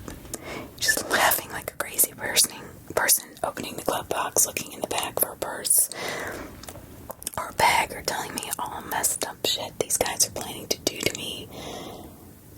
Now, if I had been smart, I would have just just driven to the police station. Actually, if I had been very smart, I would have called the police from the gas station and waited with her until they arrived. That would have been the intelligent thing to do, but at 22, sometimes you don't make the best decisions. And hindsight is always 20/20. Remember that. Unfortunately, none of these things crosses my mind until, as I said, later. As I was saying, 20/20. So,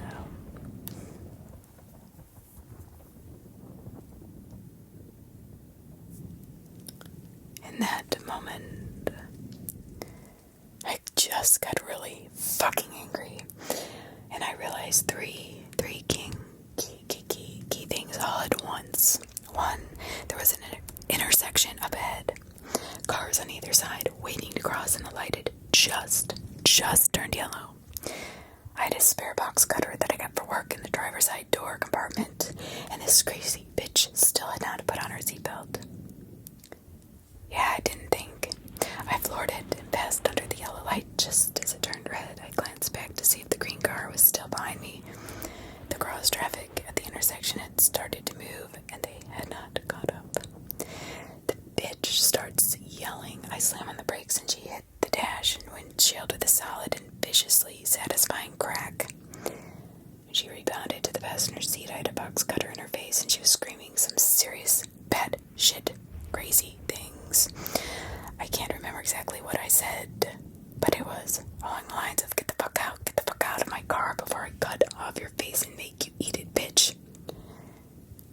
I am not even a violent person, but don't ever mess with me. I will mess you up. The crazy screaming box cutter combo worked. She grabbed blindly at the handle and popped open the door. I started shoving and punching her until that stupid bitch tumbled out the door to the curb. I stomped on the gas, got to the next turn, and squealed around it. The passenger door was still open. That's right. Still open. I had been working all those months with a bunch of guys that didn't think I was strong enough to do my job, and I proved them wrong. Well, this bitch was not going to get one up on me. I might be going down, but it wasn't going to be without a goddamn fight. I made a few more turns because honestly, I was afraid that the green car might catch up to me. After a while, I stopped to close the passenger door, and then I got across town and got onto the highway to go home. I must have been on the highway for 5 minutes before the shakes started. It's funny how when you go through something dramatic, it takes, or can take a while before it all hits you like a ton of bricks. I had to literally pull to the shoulder of the road to calm down and get my shit together. Then I drove home. I told my sister, who I was living with temporarily after the breakup with my ex, what happened. She wrapped me in a tight bear hug while simultaneously yelling about how stupid I was for not going to the police. I have never been so glad to be yelled at in my life. But to those people that were going to do God knows what to me and use my kind-heartedness for an abused woman against me, let's never meet again. Oh. That is just a fact of life nowadays, it seems like. It doesn't really matter how old they are from the ages really of 4, 6, 8, 10. I've read about them all. But this is a memory that I tried to block out. It's about a murderous 10-year-old. However, the other day, my siblings and I were talking about weird stuff my dad did when he was alive and how humorously absent-minded he was as a parent. This long-forgotten memory came back to me, and to be honest, I can't stop thinking about it. I was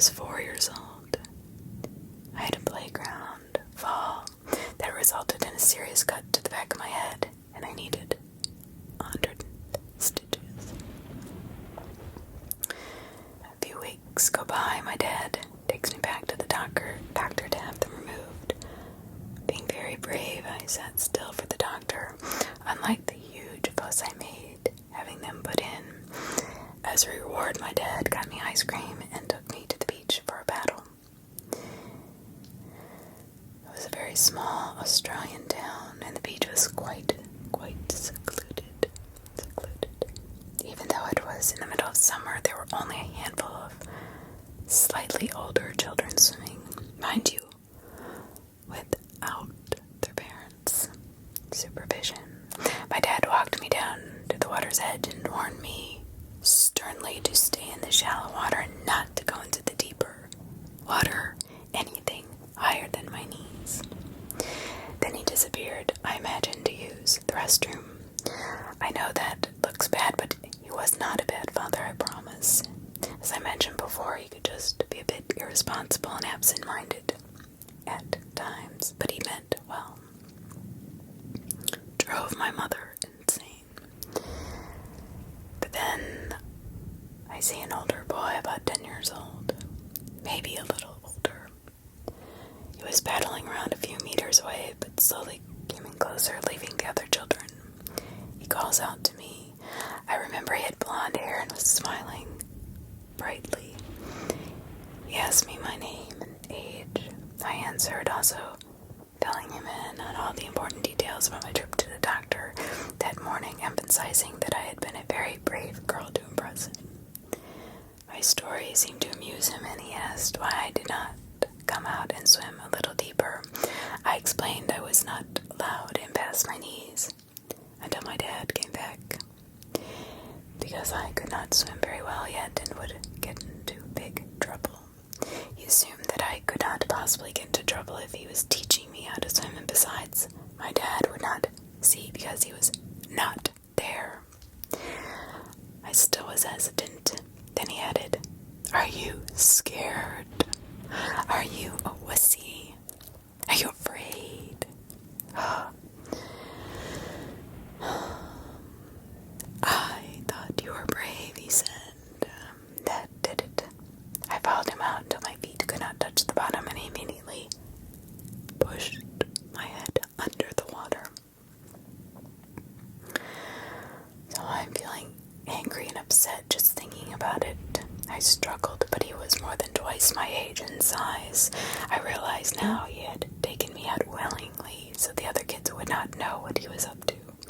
Drowning an unattended young child really is the perfect crime, because simply you could very easily pass it off as an accident. Probably only moments before I lost consciousness, the boy abruptly let go and my dad lifted me out of the water. To this day, I still see the look of bewilderment mixed with fear and rage on my dad's face. Then, for what seemed like a very long time, he patted my back while I screamed, sobbed, and coughed over his shoulder.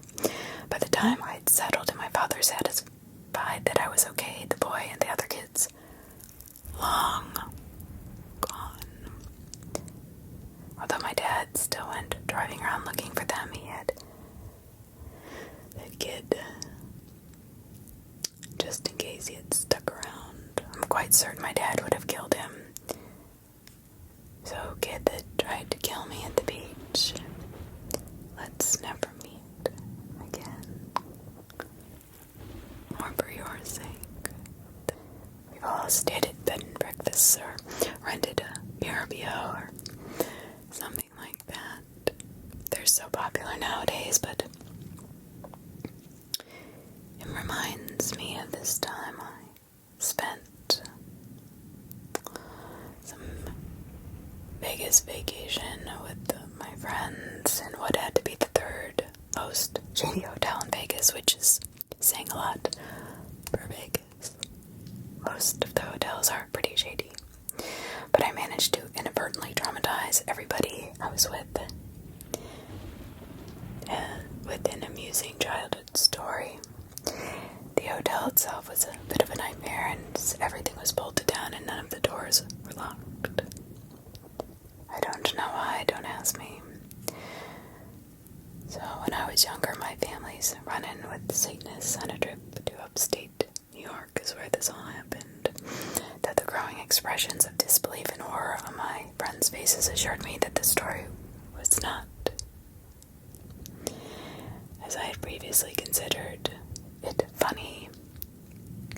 But I guess that was me trying to make the best of it. I was 5 years old. We took a trip, a road trip, which was very common in our family, to upstate New York to see my grandmother on my father's side, as well as to tour around the countryside. It is beautiful. There were rural upstate New York, away from the region in which my grandmother actually lives, and we were planning on staying in a B&B my father had booked ahead of time. Now, this had been an unexpectedly long drive due to the weather conditions. We found the B&B in question, but we were all extremely tired. We go up to the door to check in, and a woman missing her two front teeth on both jaws answered. She invited us in, but warned us that they did not have any room for the night. They were booked solid. My father protested that he had made the arrangements in advance. She said she knew another hotel that had vacancy just up the road. She would give them a call. She assured him they would offer the same rates.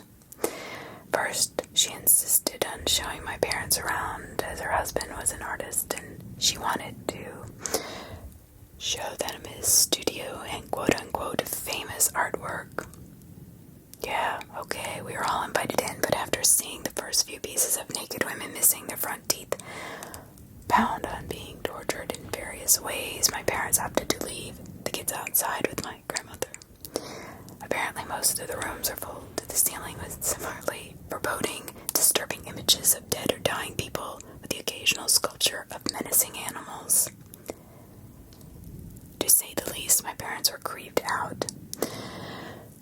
But they just figured these were people and eccentric. They had dodged a bullet by ending up somewhere else. We all waited out back while the woman called her friend. Besides a pit containing what could have been nothing other than an altar covered with pentagrams. My mother mentioned that it seemed really strange that not only had they not met the husband who was supposedly there somewhere, but knowing they had toured the entire house, there had not been a single sign of life or piece of luggage suggesting that anyone else was actually staying in the guest rooms at this supposedly fully booked B&B. A side note that's probably not really worth mentioning, but I found strange. My mother brought it up while telling me the story later, as I was only 5 at the time. A lot of the story has been narrated to me, so a little bit different by everybody who was involved on some little level, but nothing that was oddly or hugely different from the next. So, to continue on, we stopped by a park to stretch our legs before proceeding to the next B&B. The storm closing in on us, and my parents wanted to be sure we had zero energy upon arrival. Now, while in this park, my mother claims that one of us found and brought her a small necklace with a pendant on it. The pendant itself was a pentagram on one side with the Third Reich symbol on the other. My mother took it away and put it in her purse.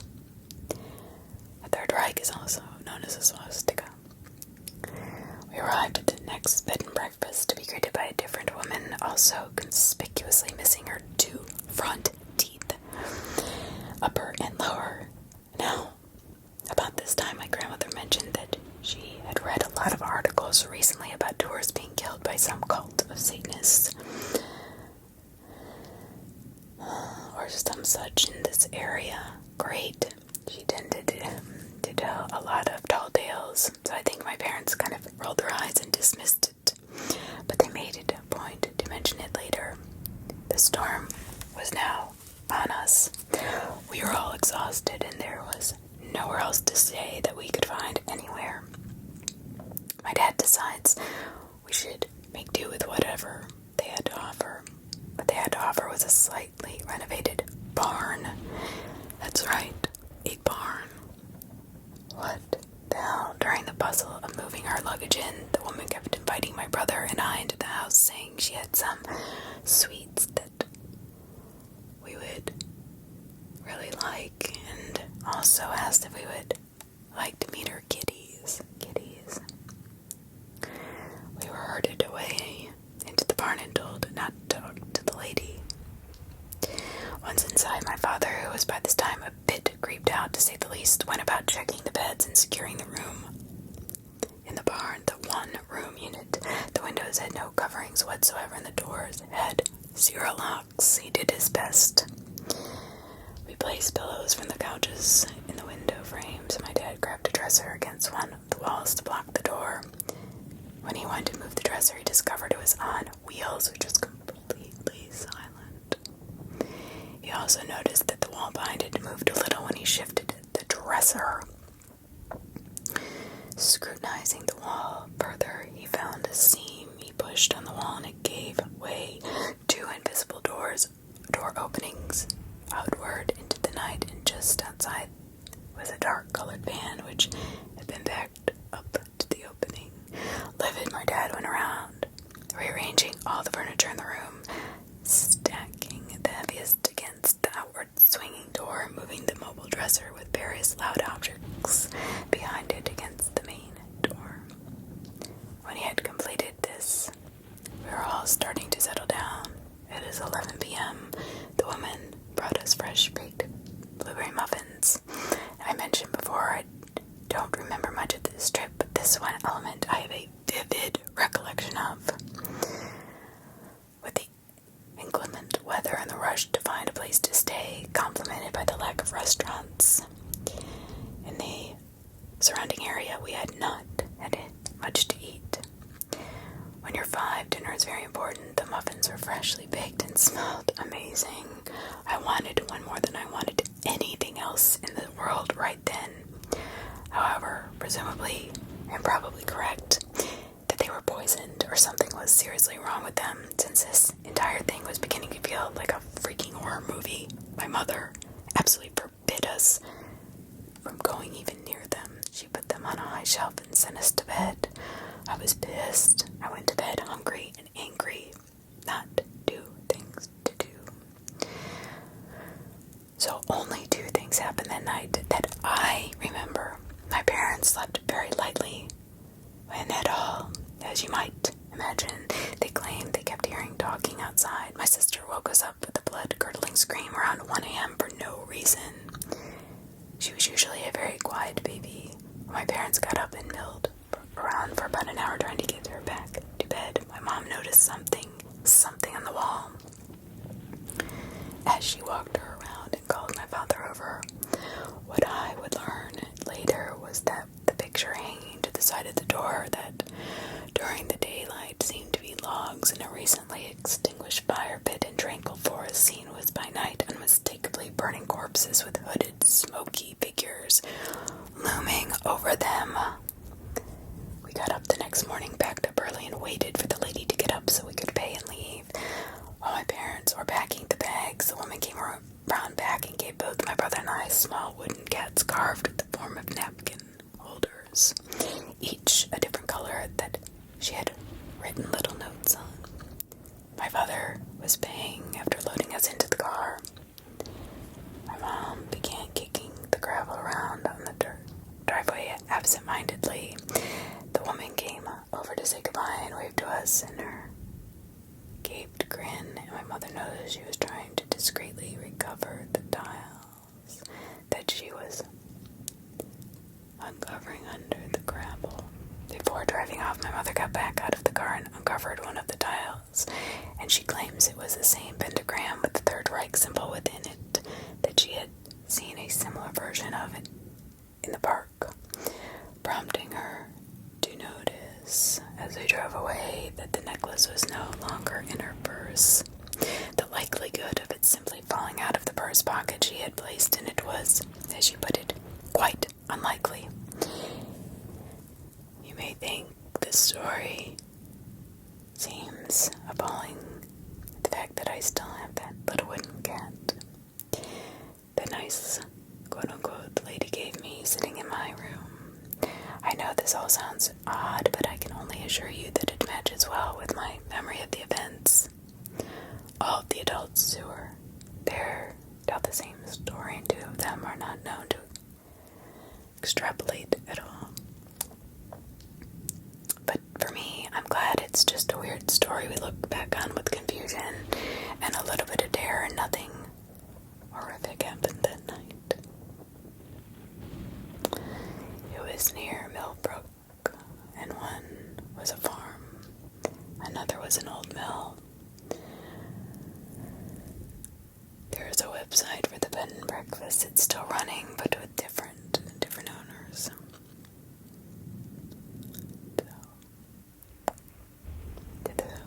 The nice satanic woman or women that husbands paint disturbing images. Please, let's never meet ever again. I'm home alone in my safe place, my haven, my beautiful, peaceful place I cherish, right? From this, in the last 3 months, some creeper tried to break into my house, invaded my space twice. It is Friday night now at 8:45 p.m. The little one is in bed and I'm chilling with some friends online, gaming. All of a sudden there's a loud bang and I'm instantly flipped out due to having these home invasions so recent. I turn the volume on my phone, sound down, try my best to come up with excuses. So it was the neighbors doing something, or who in their mind would try to break into my house when they can see that I'm wide awake. Front outdoor light is on, lounge light on. It's quiet for a while. I return to playing the game, talking to my friends, but that's when I hear the rustling. I think it's coming from the game, despite the volume being super low now, but to be on the safe side, I turn the sound on the computer off completely. The rustling's still there. At this point, I think I might be that annoying pest. I think it might be that annoying pest possum. The banging could have been just jumping onto the garage roof, and now it was snuffing around outside the leaves, searching for food. As I said earlier, who would try to trespass when they could clearly see somebody was home? And if they did trespass, why would they be doing it so freaking loudly? I want to say it put me at ease, but it didn't. Fast forward half an hour, the noises have completely stopped. My cat's begging me to be let outside. Little bastard. I love him, really. I hate opening doors, curtains, windows at night. Paranoid at its finest, but tonight I had reason to be paranoid. At least I kept the chain locked on the door and let the buzzball squeeze out and had a bit of a peek through the crack, seeing if anything was amiss on the front lawn. Nope, nothing out of the ordinary. I lock the door and head back to the lounge. 5 minutes later, someone tries the fucking door handle. Finding it locked, I hear a cackling, laughing sound. They start scratching on the glass as I frantically grab my phone and call the police. Whoever it was had left by the time they answered the phone, and the police could not find evidence that anyone had been on the property. They did a sweep of the neighborhood, but could not find anyone on the streets either. Whoever or whatever you are, let's not meet again. Although I'm pretty pretty sure the same person who came the other 2 times and broke into my house. I'm fairly certain that person is my ex. So let me say this, Mr. X, smile for the cameras next time you come around. They just arrived in my mailbox. Oh, I'm sure many of you remember the anthrax murders and terrorist attacks, or what they finally decided it was. Well, this was the other day at work. We were basically told to look out for ourselves and others, wait for a security guard, etc. Now, this was a normal thing for the suburb we live in, but it was still a bit strange. My friend from night shift filled me in on why. Their friend and co-worker finished up around 12 that morning and was approached by a guy in his car. The guy looked pretty normal.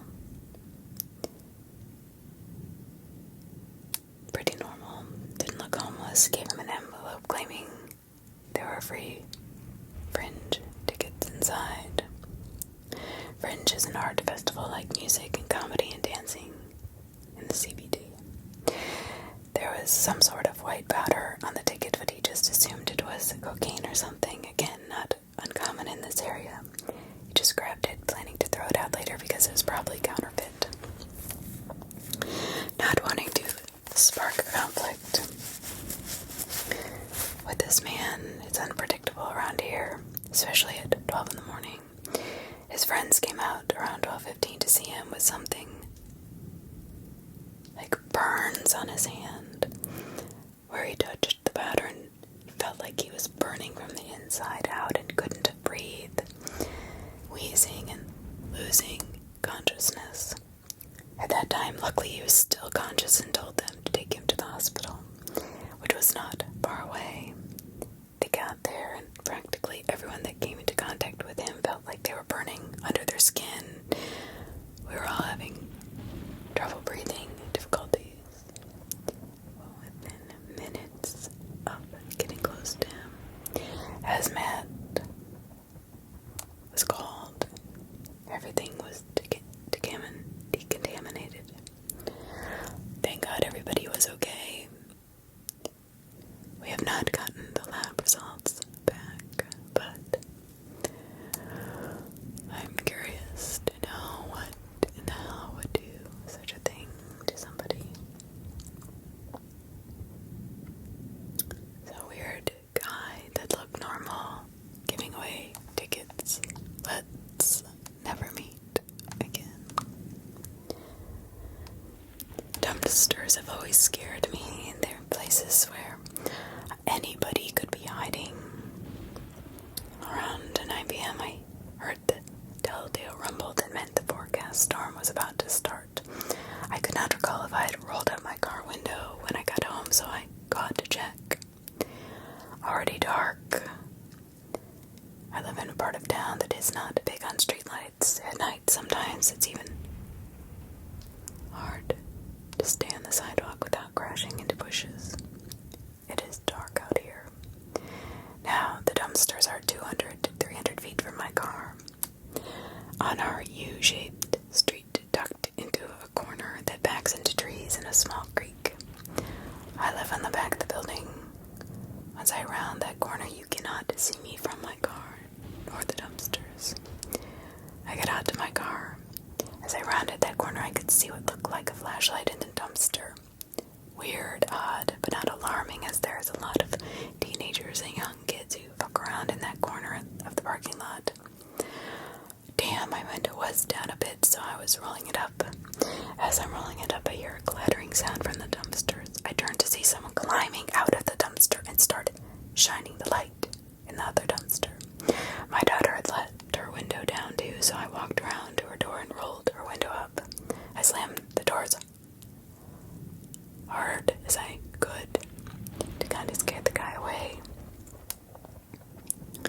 Since then I was facing the dumpsters. Now I can see the dumpster man freeze swing his light in my direction, he immediately switched it off. Right as I started to walk back inside, he full-on sprints towards me. My usually sedentary butt has never moved so fast. I got out onto the sidewalk to the back of the building as quick as I could. I quietly opened and shut my door, locked in hopes that with 8 apartments back here, he would not know where I was. Or maybe he was running for reasons entirely unrelated to me. Or maybe he was just fucking with me and is now having a laugh with his friends about the lady he just scared the shit out of. Whatever it was, I'm sure I should not getting any sleep tonight. So man, in the darkness of night, that was crawling through the dumpsters and sprinted towards me to do God knows what. Let's never meet again.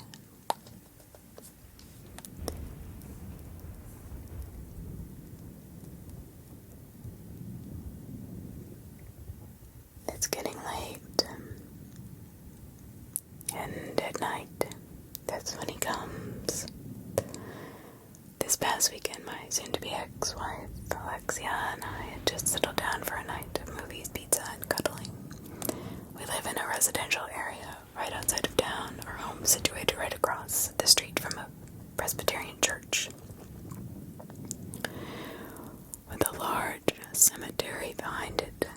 Most of our neighbors do not own pets, but there's one neighbor in particular across the street and downwards a bit who owns perhaps the loudest, most annoying dog to ever exist. Quite an annoyance on a night like tonight, but luckily it was quiet for the entire evening. Now it's around 10:15. We're lying down watching a film in our living room when the loudest dog on earth begins to bark. Yes. About 5 minutes, I get up off the couch, decide to walk over to the neighbor's home and say something about the goddamn dog. As I headed outside, I made it to their driveway. Unfortunately, I noticed that the neighbor was not home. Their only car was not there. So I decided anyway to walk up to the door and ring the bell. No answering after a minute. I gave up and headed back towards home. I noticed that Alexia had stepped outside and was looking on towards the direction of the parking. I told her that no one was home and that we should either ignore it or file a complaint. No one should have to deal with a loud, barking dog at night, especially if you're trying to unwind after a long day of work or trying to sleep. Alexia and I head back inside for a bit, and finally, after about 10 minutes, the dog ceases to bark. We both exhaled and laughed a bit before continuing our film, but of course, not long after that, the dog starts up again. This time, it sounded vicious. I got up, went outside, and approached our neighbor's fenced-off backyard and saw the dog, who must have heard or saw me coming, because it stopped barking, walked up to me, and began to pant. In the cute way dogs do, I chuckled and said the dog's name, to which he looked at me and sat down. Such a good animal, even if he's annoyingly loud. I then heard something that sounded like somebody walking through the leaves coming from behind me in the night. I turned around to see somebody looking at me from behind a gravestone in the cemetery. The dog must have heard this as well. As it sprung up, it began to bark in the direction of the gravestone. I looked on as the person continued staring in my direction as the dog viciously grasping to get to this guy, barking, teeth snarling. I look towards my house where I see Alexia standing near her car looking at me with a confused look on her face. I looked in horror as I saw the person reveal himself from behind the gravestone. His forehead and cheek were stained red with blood, dripping down off his chin. His hands had some sort of dagger in it. The dog began to go ballistic as the person took a few steps in our direction before stopping. I turned to the dog, then back to my home. Alexia, who was still outside, yelled out to me what was wrong. "Call the police," I said. "Why?" the dog, to which I replied, replied, "He's fucking armed." Yes, she was probably confused, but she went right inside, grabbed her phone. So I continued to watch on as the person now began to back off, the dog going ballistic. I was going to wait there for a while because the police would take a little while to reach our home. I readied myself to go into self-defense as I watched the man finally turn around and walk away towards the back of the cemetery and towards the woods. The police finally arrived. The person was long gone, and I was stuck there explaining to a couple of skeptical officers about my encounter. They didn't seem to take me very seriously, but I'm still investigating the area as I explained to Alexia about the person I saw. When the police left after finding no trace of anyone, Alexia and I did not feel much better. We locked our doors and windows and decided to call our neighbors to fill them in on everything before heading back to continue our movie night in spectacular fashion with The Exorcist.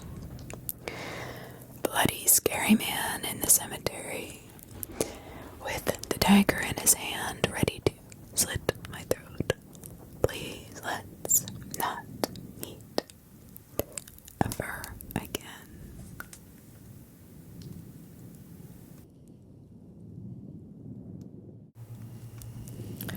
My dad, who's a former cop,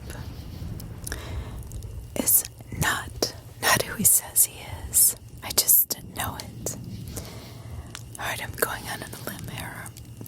It's probably a long shot, but here it goes anyway. My dad has always been a mystery to me. Actually, to everybody around him. Nobody really knows who he is or what he does.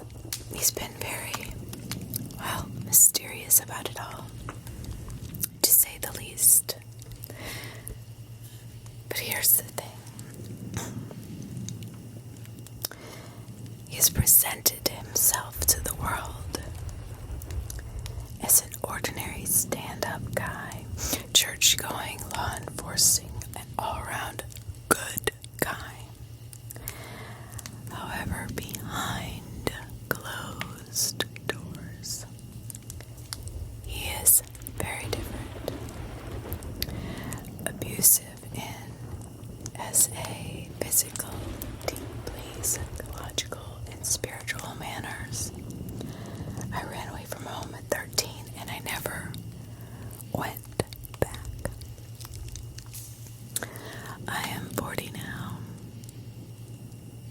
I have since found out that he had another child that none of the family seemed to be aware of. That child is an adult now and I'm reaching out to find out if this person even knows I exist. I'm seeking assistance and trying to identify some background information on my dad, in particular, his time as a police officer. You see, way back between 1992 and 1994, a local news station did a story on my dad. I'm very interested in finding out about this story and seeing this video, article, or whatever, but have thus far had no success. Any information I can find about my dad, history whatsoever, is of the greatest interest, especially relating to his law enforcement background. This is what I most seek to find. I have reason to believe that my father, my dad, the man who created me, was involved in some incredibly illegal activities during his time in law enforcement. I would like to find out any information that I can in order to try to put the pieces together. I have used paid services online and had found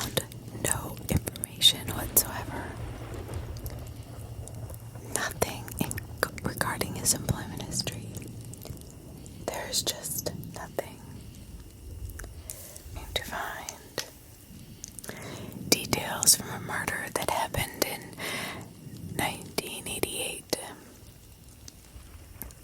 When I was a young child, the son of my daycare person was murdered. I was never given much details on what happened. He was in the Navy and always be incredibly kind to me. When he visited the house, he was like second dad. Even brought me a naval hat at one point. Years later, my mother told me that he was murdered after possibly hitting on another man at a bar. He was stationed somewhere in the South, and I believe it was in one of the Carolinas.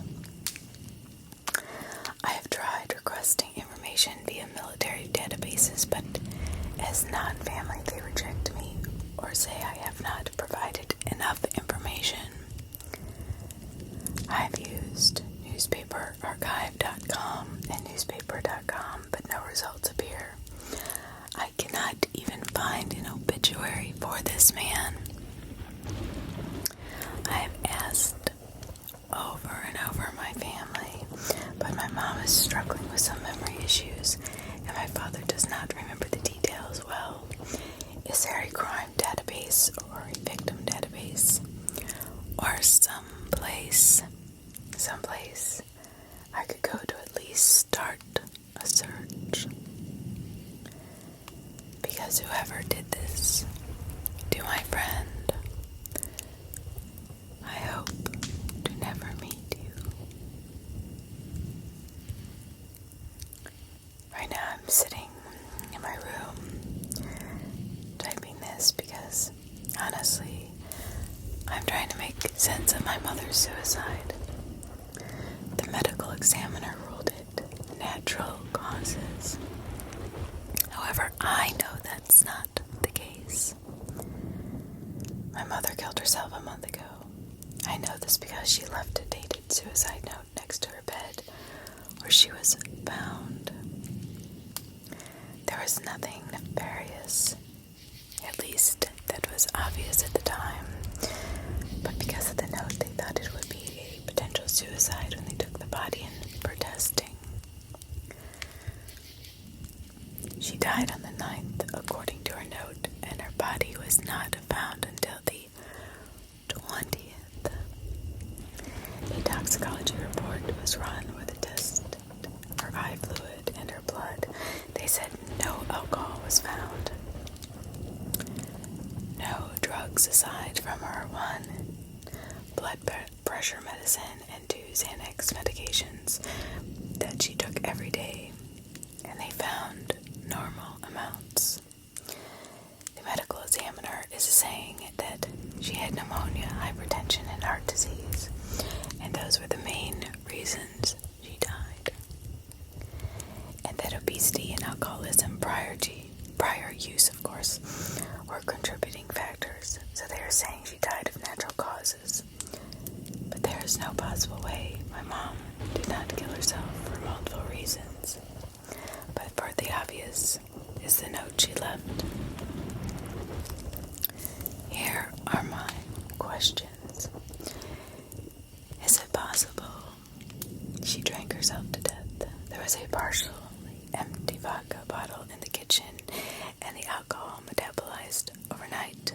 However, she went into some sort of coma and later died, and that's why they cannot find it in her system. Does that make sense? Number 2, does it seem possible that someone could drink themselves into an unconscious state, lay face down, and the alcohol would be metabolized, but they would eventually suffocate? She was found face down in her bed. Number 3, does anyone have any information on how reliable the tox reports are when there's a week and a half window between death and collection of fluids? Number 4, my question is it possible somebody wanted her dead, used her previous alcohol abuse and her obesity and heart condition as a way to cover up a murder?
I was in the turning lane of 3-lane street.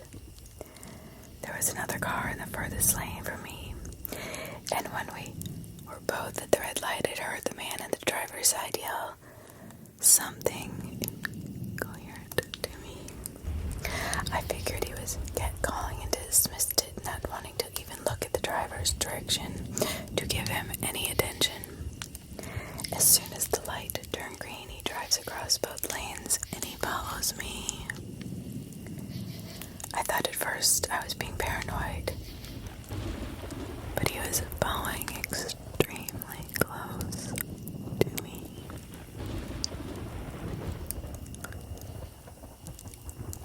So I started to make random turns and twists and going to different streets to see if this guy really was following me. Now keep in mind, I live in a relatively safe neighborhood in a small town. So we are the only cars out on the street at night. Frantically, I am calling my family members who I live with to ask them to come outside of my house to meet me. None of them answered. At this point, I am almost home. Don't ask me why I did not call the police immediately or go to a police station. So, I didn't, and that's that. I enter my neighborhood, which consists of 3 small cul-de-sacs on the street. I know everyone who lives in the first cul-de-sac and turn in and drive, and the driver follows. As soon as he does, he positions his car with his headlights towards me on high beams. I guess this is my oh no, or holy shit moment, even though it should have been a lot sooner. It wasn't. I don't know why. I guess because in my heart I really want people to be good. This is where my skeptical brain now turns on. It was in off mode, and I guess my survival brain has kicked on fully. I did the quickest U-turn possible, and I called 911. The other driver followed me as I kept making random turns. They did the same. All I knew is I had to keep driving. The 911 operator told me the police were all occupied with the crime that had just happened, but I could come to the police station and wait there. I ended up losing the driver as I made quick random turns. I was terrified he would find me again and know where I lived. I called a friend and thankfully he was awake and came to follow me home and watch me get inside. Does anyone have any idea who this could be? Not that you even know where I live, but has anybody ever had this happen? I'm still very terrified to this day and shaken that something like this could happen in a relatively quiet place. Don't ever drive somebody to your house. Do not. This person probably was the culprit in the crime that had just happened and was looking to take you possibly as a hostage. When you got out of your car into your house. So driver that followed me home late one night, please, let's never meet again. What exactly happened to my dad? January 20th in 2001, my family got the news that my dad had been found murdered, hanging out of his car. Tragic to say the least. I was pretty young, about years old when it happened. Naturally, my family tried to hide everything from me. Oh, here we are, 22 years later. And I need answers. I want answers.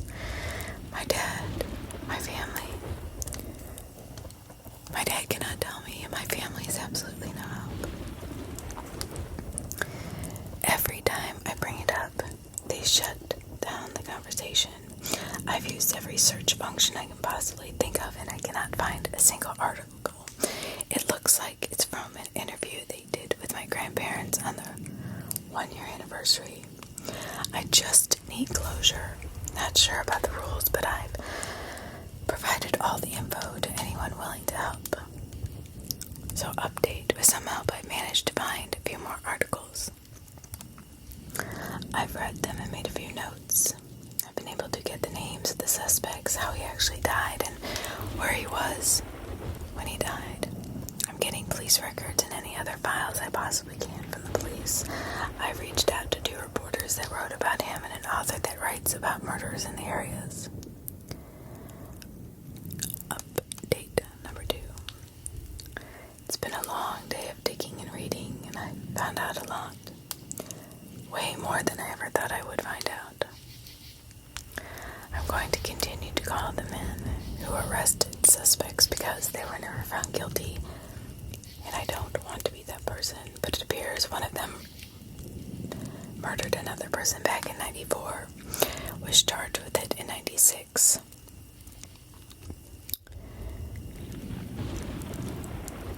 I'm waiting on a message back, but might have been connected to another murder, and even another one 2 years before my dad.